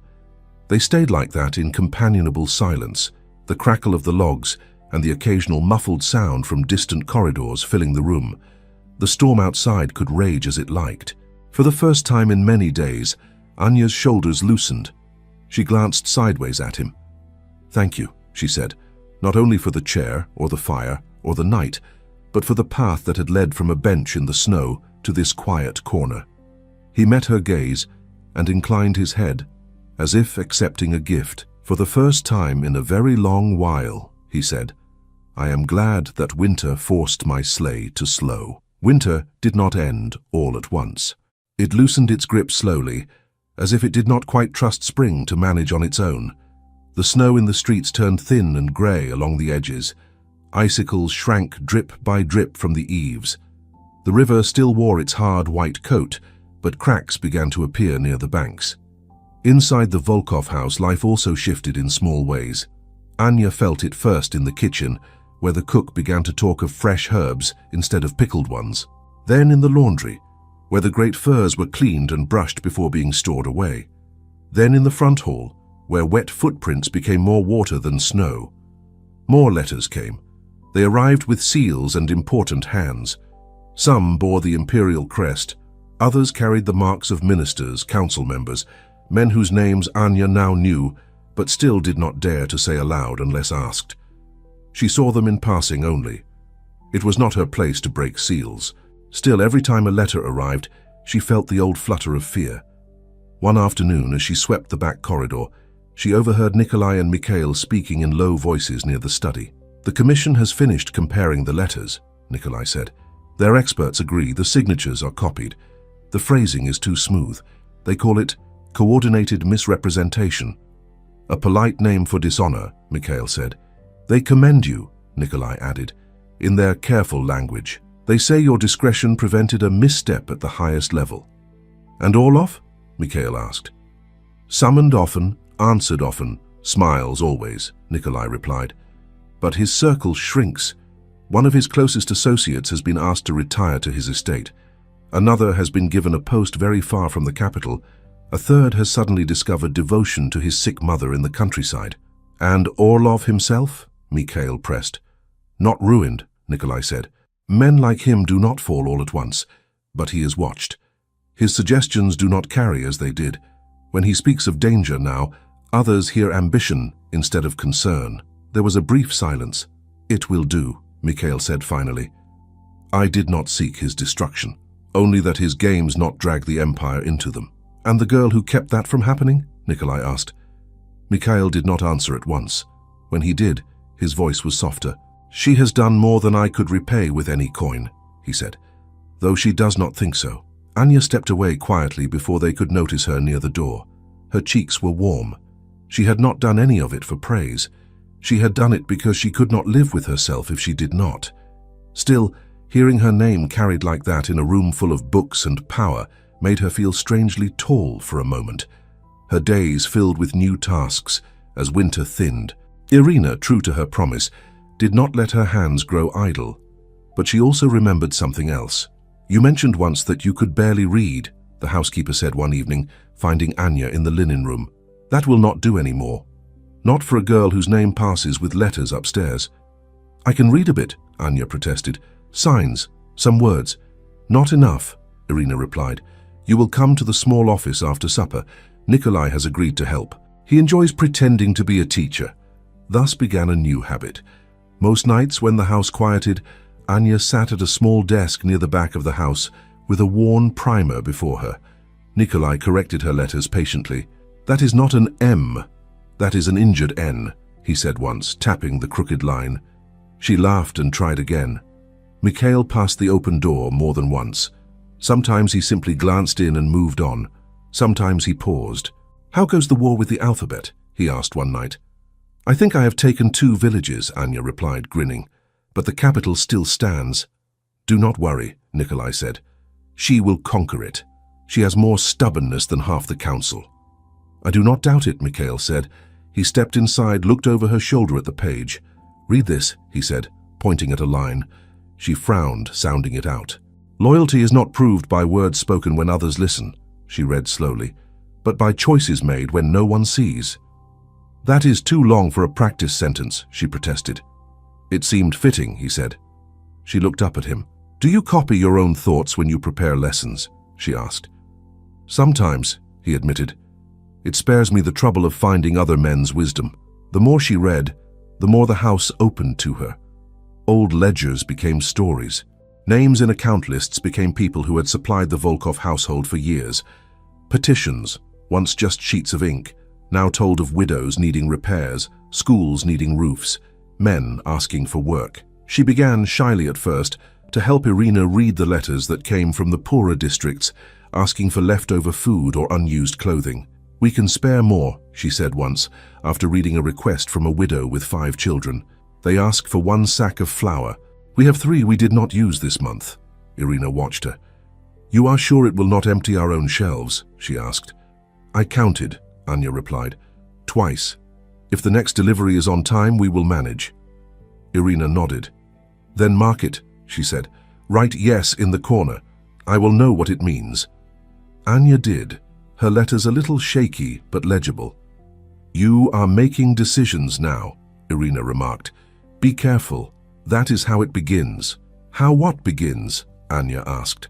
"A life that is not entirely lived bending to other people's choices," Irina said. The thought stayed with her. Still, for all the warmth growing in the house, coldness remained outside. Not weather now, people.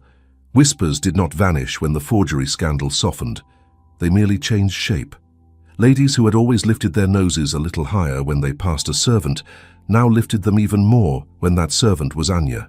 In the market, where she sometimes went with another maid to buy fresh vegetables, she heard bits of talk. "They say the Duke keeps a peasant in his house, took her in from the street." A soft heart is admirable. A soft head is not. Perhaps he is lonely. Perhaps he is foolish. Perhaps both. Perhaps she will be sent away now that the excitement is over. She pretended not to hear. One morning, as she arranged fresh flowers in a vase for the front hall, she heard Duchess Morozova's name spoken in the servants' corner. "They say she has been invited to tea with His Grace," the younger maid Katya whispered. "Private tea. Only the 2 of them." "Who told you that?" the cook asked skeptically. "A footman who carries messages," Katya replied. "He said a note went out with her name on it." "Notes go out every day," the cook said. Do not make a marriage from an invitation. Still the words stung. Anya told herself she did not care. Mikhail was a duke. He spoke often with noblewomen. He had a past she could not touch, a future she did not dare imagine. If he married, it would be to someone like Duchess Morozova. That was the path the world understood. She reminded herself of this as she scrubbed pots, folded linen, sounded out words in the primer. Even so, a hollow feeling settled in her chest, as if some part of her had expected something madder than sense. She did not see Mikhail for 2 days. He left early for a meeting at the palace and returned late, when she was already in her room. On the 3rd morning, she was helping Irina check the list of supplies when Nikolai entered the kitchen. His Grace will be away tomorrow, he said. Summoned to the palace again, a private audience this time. He will return the following day. Another, Irina muttered. They will work him to dust and then complain when he does not produce miracles. Nikolai's eyes flicked to Anya, then away. He knows when to hold his ground, he said. Anya bent her head over the list. Her hand shook faintly as she wrote down, soap, 6 bars, a private audience. She wondered what it was for. Orlov, perhaps, or other matters of state. It had nothing to do with her, it could not. That night, sleep came late. She lay awake, listening to the house. It creaked differently when Mikhail was gone. Or perhaps that was just her imagination. What am I doing, she thought, staring at the ceiling crack. Hoping for what? For a life in rooms where I do not belong? For a man whose world was built before I was born? She turned onto her side. When he returns, she told herself, I will be ready. Ready to go if he wishes it. Ready to thank him for everything and find some quiet place far from here where gossip cannot reach him. The thought hurt, but it felt like something she could control. Mikhail left the next morning before dawn.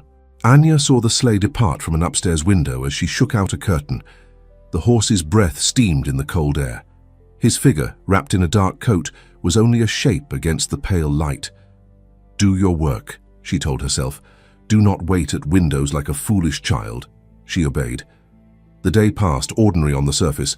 Bread baked, floors swept, letters sorted. No new seals arrived. The house seemed to hold its breath. He did not return that night. By the 2nd evening, everyone was pretending not to look toward the door at every sound. Imperial business, the cook said, stirring a pot. One does not rush back from that. Unless the palace sends you away, Katya muttered. My cousin says men come back from there with faces like stone, or they do not come back at all. Irina snapped her towel. Your cousin talks too much, she said. Slice those onions before I send you to the palace yourself. Anya washed dishes until her fingers were wrinkled. Her thoughts spun. What if he returns with an announcement, she thought. A noble bride, a grand match, invitations written in careful ink. What will I do then? By the time she climbed the stairs to her small room, she had made another decision. If such an announcement came, she would ask to leave before the wedding, not in anger, not in shame, simply because she did not know how to stand in the halls and watch a life form that she had once foolishly let herself imagine. She fell asleep at last, with that resolve curled around her like a second blanket. The next morning, she woke to the sound of carriage wheels in the courtyard. Her heart leapt and then scolded itself. She dressed quickly and went down to the kitchen. The room was already buzzing. He is back, the cook said, setting a pan onto the stove. And with a companion. Some official from the palace. You can tell by the way he wears his nose. In the front parlor, Irina added. No one is to disturb them until they call. That means none of your peeking, Katya. I have no wish to see men talk about taxes, Katya protested. Anya kept her eyes on the bread she was slicing. Her hands moved carefully. An official from the palace. So soon after the audience. Perhaps it was nothing. Perhaps it was everything. Hours seemed to pass before Irina appeared at the kitchen door.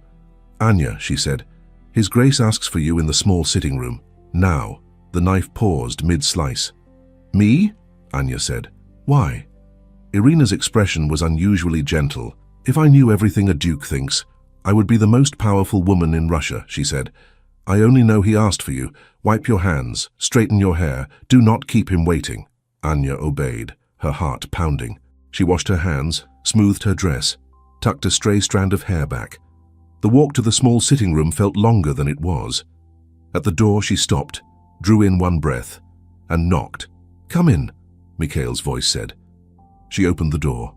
He stood by the fire as he had that night after the reception. Today he wore no coat, only a dark waistcoat and shirt, the top button undone. The lines of tiredness were still faintly there, but there was something else in his eyes now, something bright.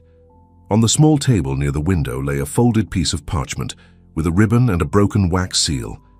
Even from the door, Anya recognized the imperial crest. "Your Grace," she said, dipping in a quick curtsy. "Anya," he replied. He watched her for a moment as if measuring her mood. "How is the kitchen surviving without me?" he asked lightly. "They complain about onions and gossip," she said. "So, as usual," he smiled. "Good," he said. "The world has not turned completely upside down while I was gone." She glanced at the parchment. "You had a private audience," she said. "With His Imperial Highness?" "With His Imperial Highness's cousin, yes," he replied. "The same Grand Duke who nearly had forged papers presented to him in my house." She folded her hands tightly to keep them from shaking. "And was it about the letters?" she asked. "About Orlov?" "In part," he said. "They wished to hear my account once more, to ask if I had seen any further signs of similar schemes, to assure me that the matter would be contained." "And you believe them?" she asked. "I believe they understand now what kind of fire they almost set to their own roof," he said. "Men can be slow, but pain teaches quickly." He paused. "But that was not the only purpose of the audience," he added. Her mouth went dry. "Not the only purpose," she repeated. "No," he said. He moved toward the table and picked up the parchment. "Tell me something, Anya," he said. "When you think of your future, what do you see?" She blinked.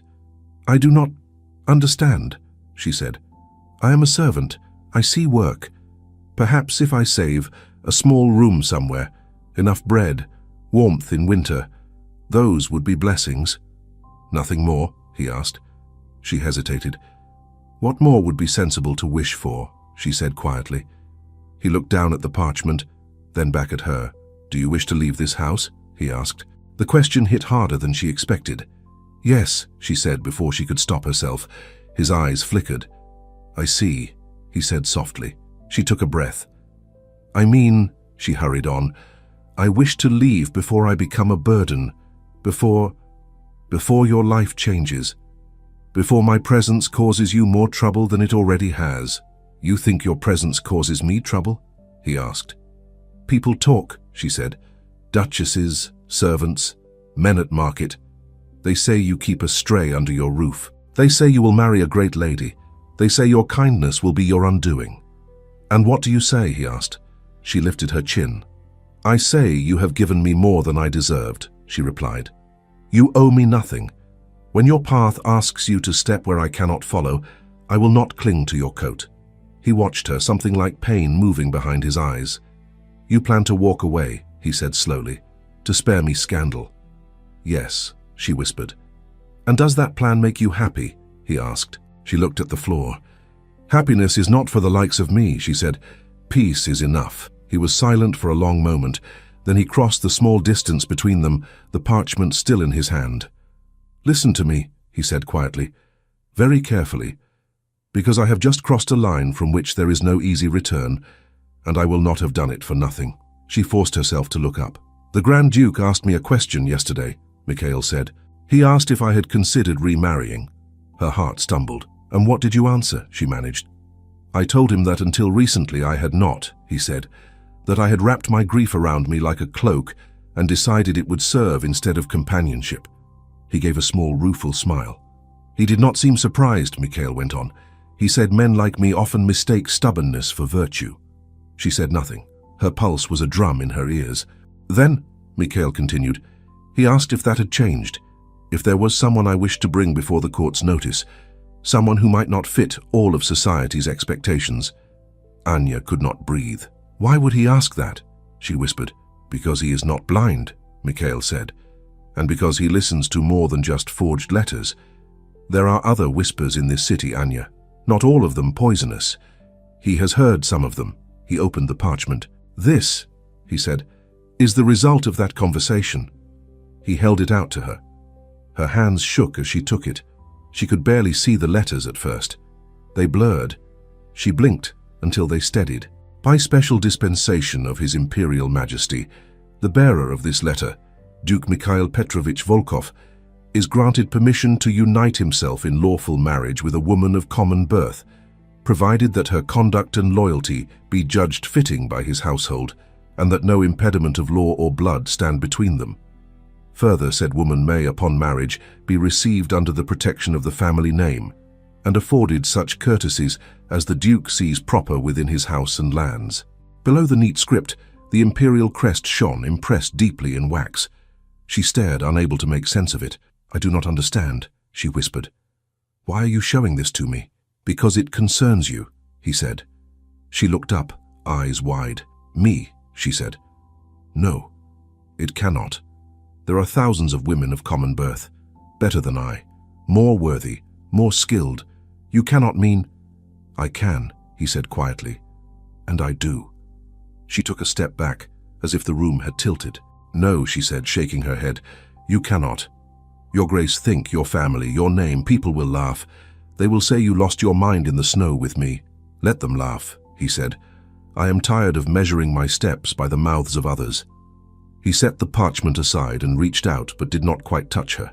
Anya Petrova, he said, from the night I found you on that bench, you have unsettled every careful wall I built around my life. You have brought worry, yes. But you have also brought honesty, warmth, a sense that these rooms are more than just a stage for other people's ambitions.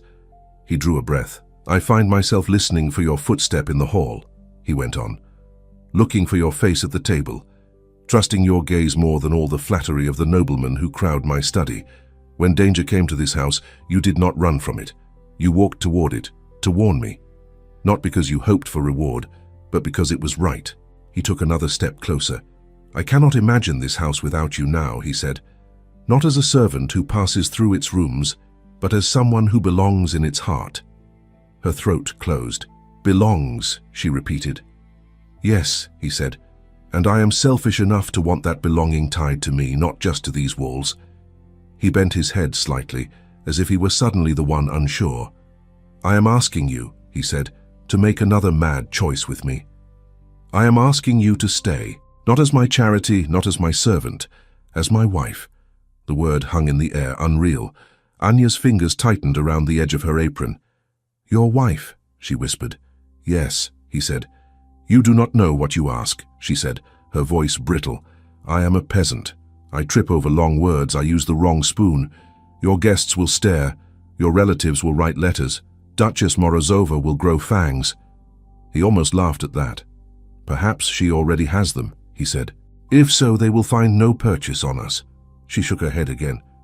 You could marry a woman who understands this world, she said, who has danced in these halls since she could walk, who knows how to answer every barbed question with a smile. You could have ease. I have had years of ease, he replied. It did not make me happier, it did not make me better. And those women you speak of, some are kind, some less so. But none of them sat in a cold yard listening to men plot, then chose to risk everything to stop them. He lifted his hand, hesitated, then finally let it rest lightly over hers. Do you care for me? He asked very simply. She stared at their joined hands. Yes, she said. More than is wise, more than I ever meant to. That is why I thought I must go. Then stay, he said. Let the foolish world talk. Let them call me mad. I would rather be mad and honest than sane and empty. Tears slipped down her cheeks. You will regret it, she whispered, though her heart was already running ahead of the words, reaching toward the life he held out. Then I will regret it with you, he said softly, and I doubt I will. She gave a small, broken laugh. You speak as if it is simple, she said. It is not simple, he replied. It will never be simple. There will be whispers, looks, subtle cuts at dinners. Some doors may close, others may open, but in this house you will be mine and I will be yours. That at least will be clear. He waited, his eyes searching hers, not pressing now, only offering.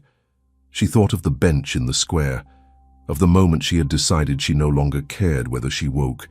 She thought of his coat around her, his voice in her ear, his steady presence when fear had nearly drowned her. She thought of the laugh in his eyes when she misread a word, the quiet patience when he explained a document. the way he had defended her in the salon with a few sharp, clean sentences. She thought of a life in some dark corner room in another house, washing dishes for men who would never know her name. And she thought of this mad, impossible path instead. "I do not know how to be a duchess," she said at last. His hand tightened on hers. "I am not asking you to be a duchess," he said. "I am asking you to be my wife. The rest we will learn together." Her heart made its choice before her mind could catch up. "Yes," she whispered. He leaned closer. "Yes," he repeated, as if he needed to hear it again. "Yes," she said more strongly now. "I will stay. I will marry you. If you are stubborn enough to want me, I am foolish enough to say yes." Something broke in his face then, something hard that had been there for years. His eyes warmed, the lines at their corners softening. "Thank you," he said, with a gravity that made the words heavy. "You have just made the bravest decision of both our lives." He lifted her hand and very gently brought it to his lips. His kiss was light, respectful, but it sent heat rushing up her arm. "May I?" he asked, his voice lower now, his gaze dipped to her mouth. She could not find the words, so she nodded. He bent and kissed her, slowly, carefully, as if he were afraid she might vanish if he held her too tightly. She did not vanish. The room did for a moment. There was only the steadiness of his hands, the warmth of his breath, the feeling of years of cold cracking somewhere deep inside her. When they parted, both were breathing a little faster. "Well," he said softly, an unsteady smile tugging at his mouth. "That settles that." She laughed through her tears. "What will Irina say?" she asked. "She will say I should have done it weeks ago," he replied. He was not wrong. Irina took the news with only a brief widening of her eyes. Then she nodded, as if the world had finally remembered its proper shape. "I always said you brought trouble into this house," she told Anya, her voice suspiciously thick. "It seems you brought an entire marriage." Nikolai bowed in an exaggerated manner when he heard. "Your Grace," he said to Anya, testing the words with a grin. "Or soon to be, I look forward to taking orders from you. I am told you are merciless with flower accounts." Anya blushed so deeply she thought she might never cool. "Do not call me that yet," she begged. "My tongue trips over the sound." "It will learn," Nikolai said. The city, of course, had its opinions. Some nobles graciously accepted the announcement when it arrived on stiff paper, signed in Mikhail's steady hand. They spoke of love conquering all with smiles that did not entirely reach their eyes. Others sniffed and spoke of declining standards, of dangerous precedents, of sentimentality gone too far. Duchess Morozova sent a note of chilly congratulations, written in flawless script. She did not attend the wedding. Count Orlov was not invited. The ceremony took place in the small chapel attached to the Volkov estate on the edge of the city. It was not large, but the stone was old and the candles many. A winter's worth of saved light seemed to gather there. Anya stood at the entrance on the morning of the wedding, her hands trembling only slightly in the folds of her simple dress. It was not heavy with jewels. It did not glitter. It was soft, well made, and fit her as if it had been sewn to her bones. Irina had laced it herself, muttering about shoulders and posture. "You look like yourself," Irina said at last, stepping back. "That is what matters." "Is that enough?" Anya asked. "For him, yes," Irina replied. "For anyone else, it may never be. Why should we care?" Nikolai appeared unexpectedly solemn in a dark coat. "Everyone is seated," he said. "The Grand Duke's representative is in the front pew. He looks as if he would rather face a firing squad than another speech. But I assure you there will be no gunpowder here, only vows." Anya swallowed. "Is he truly here?" she whispered. "The same man who held that audience with his grace?" "Yes," Nikolai said. "I wanted to see with his own eyes what came of the permission he signed. He told me so. He also said," he added, lowering his voice, "if she walks down that aisle with her head high, I will consider this one of my better decisions." Anya's head spun. "I do not know how high my head will be," she said. "But I will walk." "Good enough," Nikolai replied. The chapel was not crowded. Some of Mikhail's relatives sat stiffly, their expressions carefully polite. A few loyal friends filled another row, men who had worked with him quietly for years. The staff lined the sides, dressed in their best, faces bright. The air hummed with whispers. "Is that her? So young. She looks ordinary." Ordinary women do not have dukes changing laws for them. Mikhail stood at the front near the small altar, waiting. He wore his formal coat, but there was a softness at the corners of his mouth that did not appear in any court painting.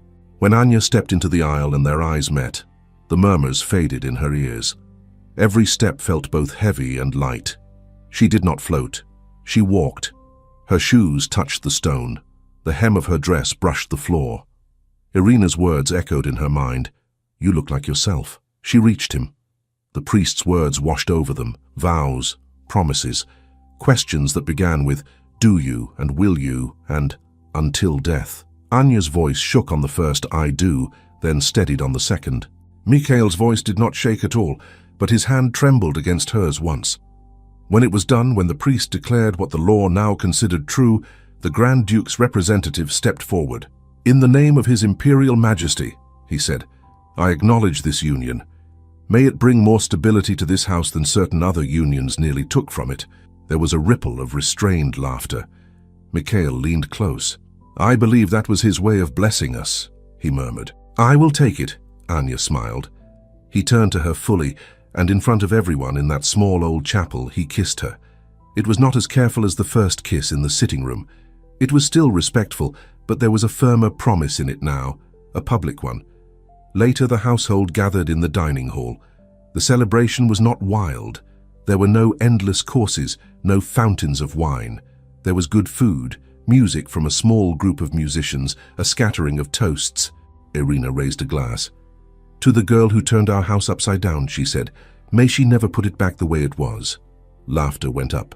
Nikolai lifted his. "To his grace," he added, "who finally learned that some risks are worth taking." More laughter. Anya blushed, but her heart overflowed. When the guests had gone and the musicians packed away their instruments, when the candles burned low and the last crumbs were swept from the table, Mikhail led her back to the small sitting room where so much had shifted. The fire burned there, as always. He closed the door gently behind them. "Well, Duchess," he said softly, testing the title on his tongue. She wrinkled her nose. "It still sounds strange," she confessed. "Give it time," he said. "It will learn you." She smiled. "Do you remember," she asked, "what you said to me in the square, the first words I heard?" "I said many foolish things in my life," he replied. "Remind me which one saved you." "You said, 'You're coming with me,'" she said. "You did not ask, you decided." He nodded slowly. "I did," he said. "I had no idea then what it would mean." She stepped closer, laying her hand lightly on his chest. "I think," she said, "this time it is my turn." His brows lifted. "Oh?" he said. "And what do you say now?" She met his gaze steadily, her eyes bright. "I am staying with you," she said, "whatever comes, whatever they say. This house, this life, this madness. I choose it." Something in his face relaxed completely then, as if some last thread of doubt had loosened. "Then we are agreed," he answered, his voice low and warm. "We walk together now. No benches, no sleighs, just us." He drew her into his arms. She went willingly, feeling the steady beat of his heart under her ear. Outside, the last of the snow clung stubbornly to the shaded corners of the city. It would melt, as all winters eventually did. New cold seasons would come, with their own fears and storms. But in this house, in this quiet room, warmth had found a place that would not so easily be taken from it. Anya closed her eyes, breathed in the scent of wood smoke and wool and the man who had changed her life, and understood, with a clarity that needed no letters or seals, that the girl who had once waited to die on a lonely bench now had a home, a name, and a love that would walk beside her for all the days still to come. Thank you so much for listening to this story all the way to the end. We hope it moved you as much as it moved us while telling it. We'd love to hear your thoughts. Leave us a comment telling us where you're listening from and what you liked the most. Rate this story from 0 to 10. What score would you give it? If you enjoyed this story, don't forget to subscribe to the channel and leave a like as a show of support. That really motivates us to keep creating and sharing more stories full of emotion and life lessons. And before we go, we want to remind you that an exciting and heartwarming story recommendation will appear on the final screen. If you'd like to enjoy it, just click on the video. Thank you once again for being here, and we'll see you in the next story. You're Coming With Me, The Duke saw the peasant girl freezing on the bench and took her home. Before we begin this beautiful period romance story, tell me in the comments where you're listening from. I love knowing where you're joining me from. Snow had a way of swallowing sound. All evening the city had grown quieter, as if the streets themselves were tired. By the time the bells marked the late hour, only the crunch of the occasional step broke the thick silence. The square near the old cathedral was almost empty now. Only a few lamps burned, pale circles of light in a sea of white. Anya Petrova sat on a wooden bench under one of those lamps. At first, she told herself she would rest only a moment, just long enough to feel her legs again, just long enough to stop the trembling that had taken her the whole day in its teeth. Only a moment, she whispered into the scarf pressed to her mouth. Her breath turned to a small cloud and vanished. Her fingers no longer felt like fingers. They were stiff sticks at the ends of her arms. She tucked them under her arms and tried to curl in on herself, but the bench was hard and the wood was bitterly cold. She had no proper coat, only a worn shawl the color of dirty snow and a thin dress that had once been blue. The wind slipped under everything she wore, like it had spite of its own. She lifted her head and looked around. The square had changed with the dark. In daylight there were carts and shouting, children running, old women arguing over bread. Now there was only snow and stone and the dim shapes of buildings. A cab rolled by at the far end, its lanterns swinging. She watched it as if it could somehow carry her just by looking. "If I can make it back," she murmured. "If I can reach the house again, they will not throw me out in this cold. Not tonight," but she knew they would. She had heard the landlady's voice, sharp as frost. "You bring trouble, girl, men asking after you. I do not need such things under my roof." Anya closed her eyes. Men asking. Voices at the back door of the tavern. Names that were not meant for her ears. A laugh that had made her skin crawl. She pushed the thoughts away. Even her fear felt dull now. Heavy, like the snow gathering on her skirt. A sound came from somewhere behind her. Footsteps, perhaps. Or just the wind playing tricks with the snow. She did not turn. She had no strength for more fear. "Just a moment," she told herself again. Then up, then walk. Her body did not obey. The cold had become something thick around her, like a blanket soaked in ice. Her eyelids felt too heavy. It was so much easier to let the weight pull them down. She did not notice that some streets away, a pair of black horses was moving at a steady trot, drawing a dark sleigh through the night. Inside the sleigh, Mikhail Volkov sat with his arms folded and his eyes on the small window before him. The glass was fogged at the corners. The lamps outside made fleeting rings of light pass across his face as they moved. The city at night had its own smell, a mix of smoke, snow, and faint cooking fires. It seeped even through the closed carriage. Across from him, his steward, Nikolai, sat straight-backed, his gloved hands resting on his knees. "You should have lodged near the palace tonight, Your Grace," Nikolai said. "The council met long. It will be past midnight by the time we reach home." Mikhail did not answer at once.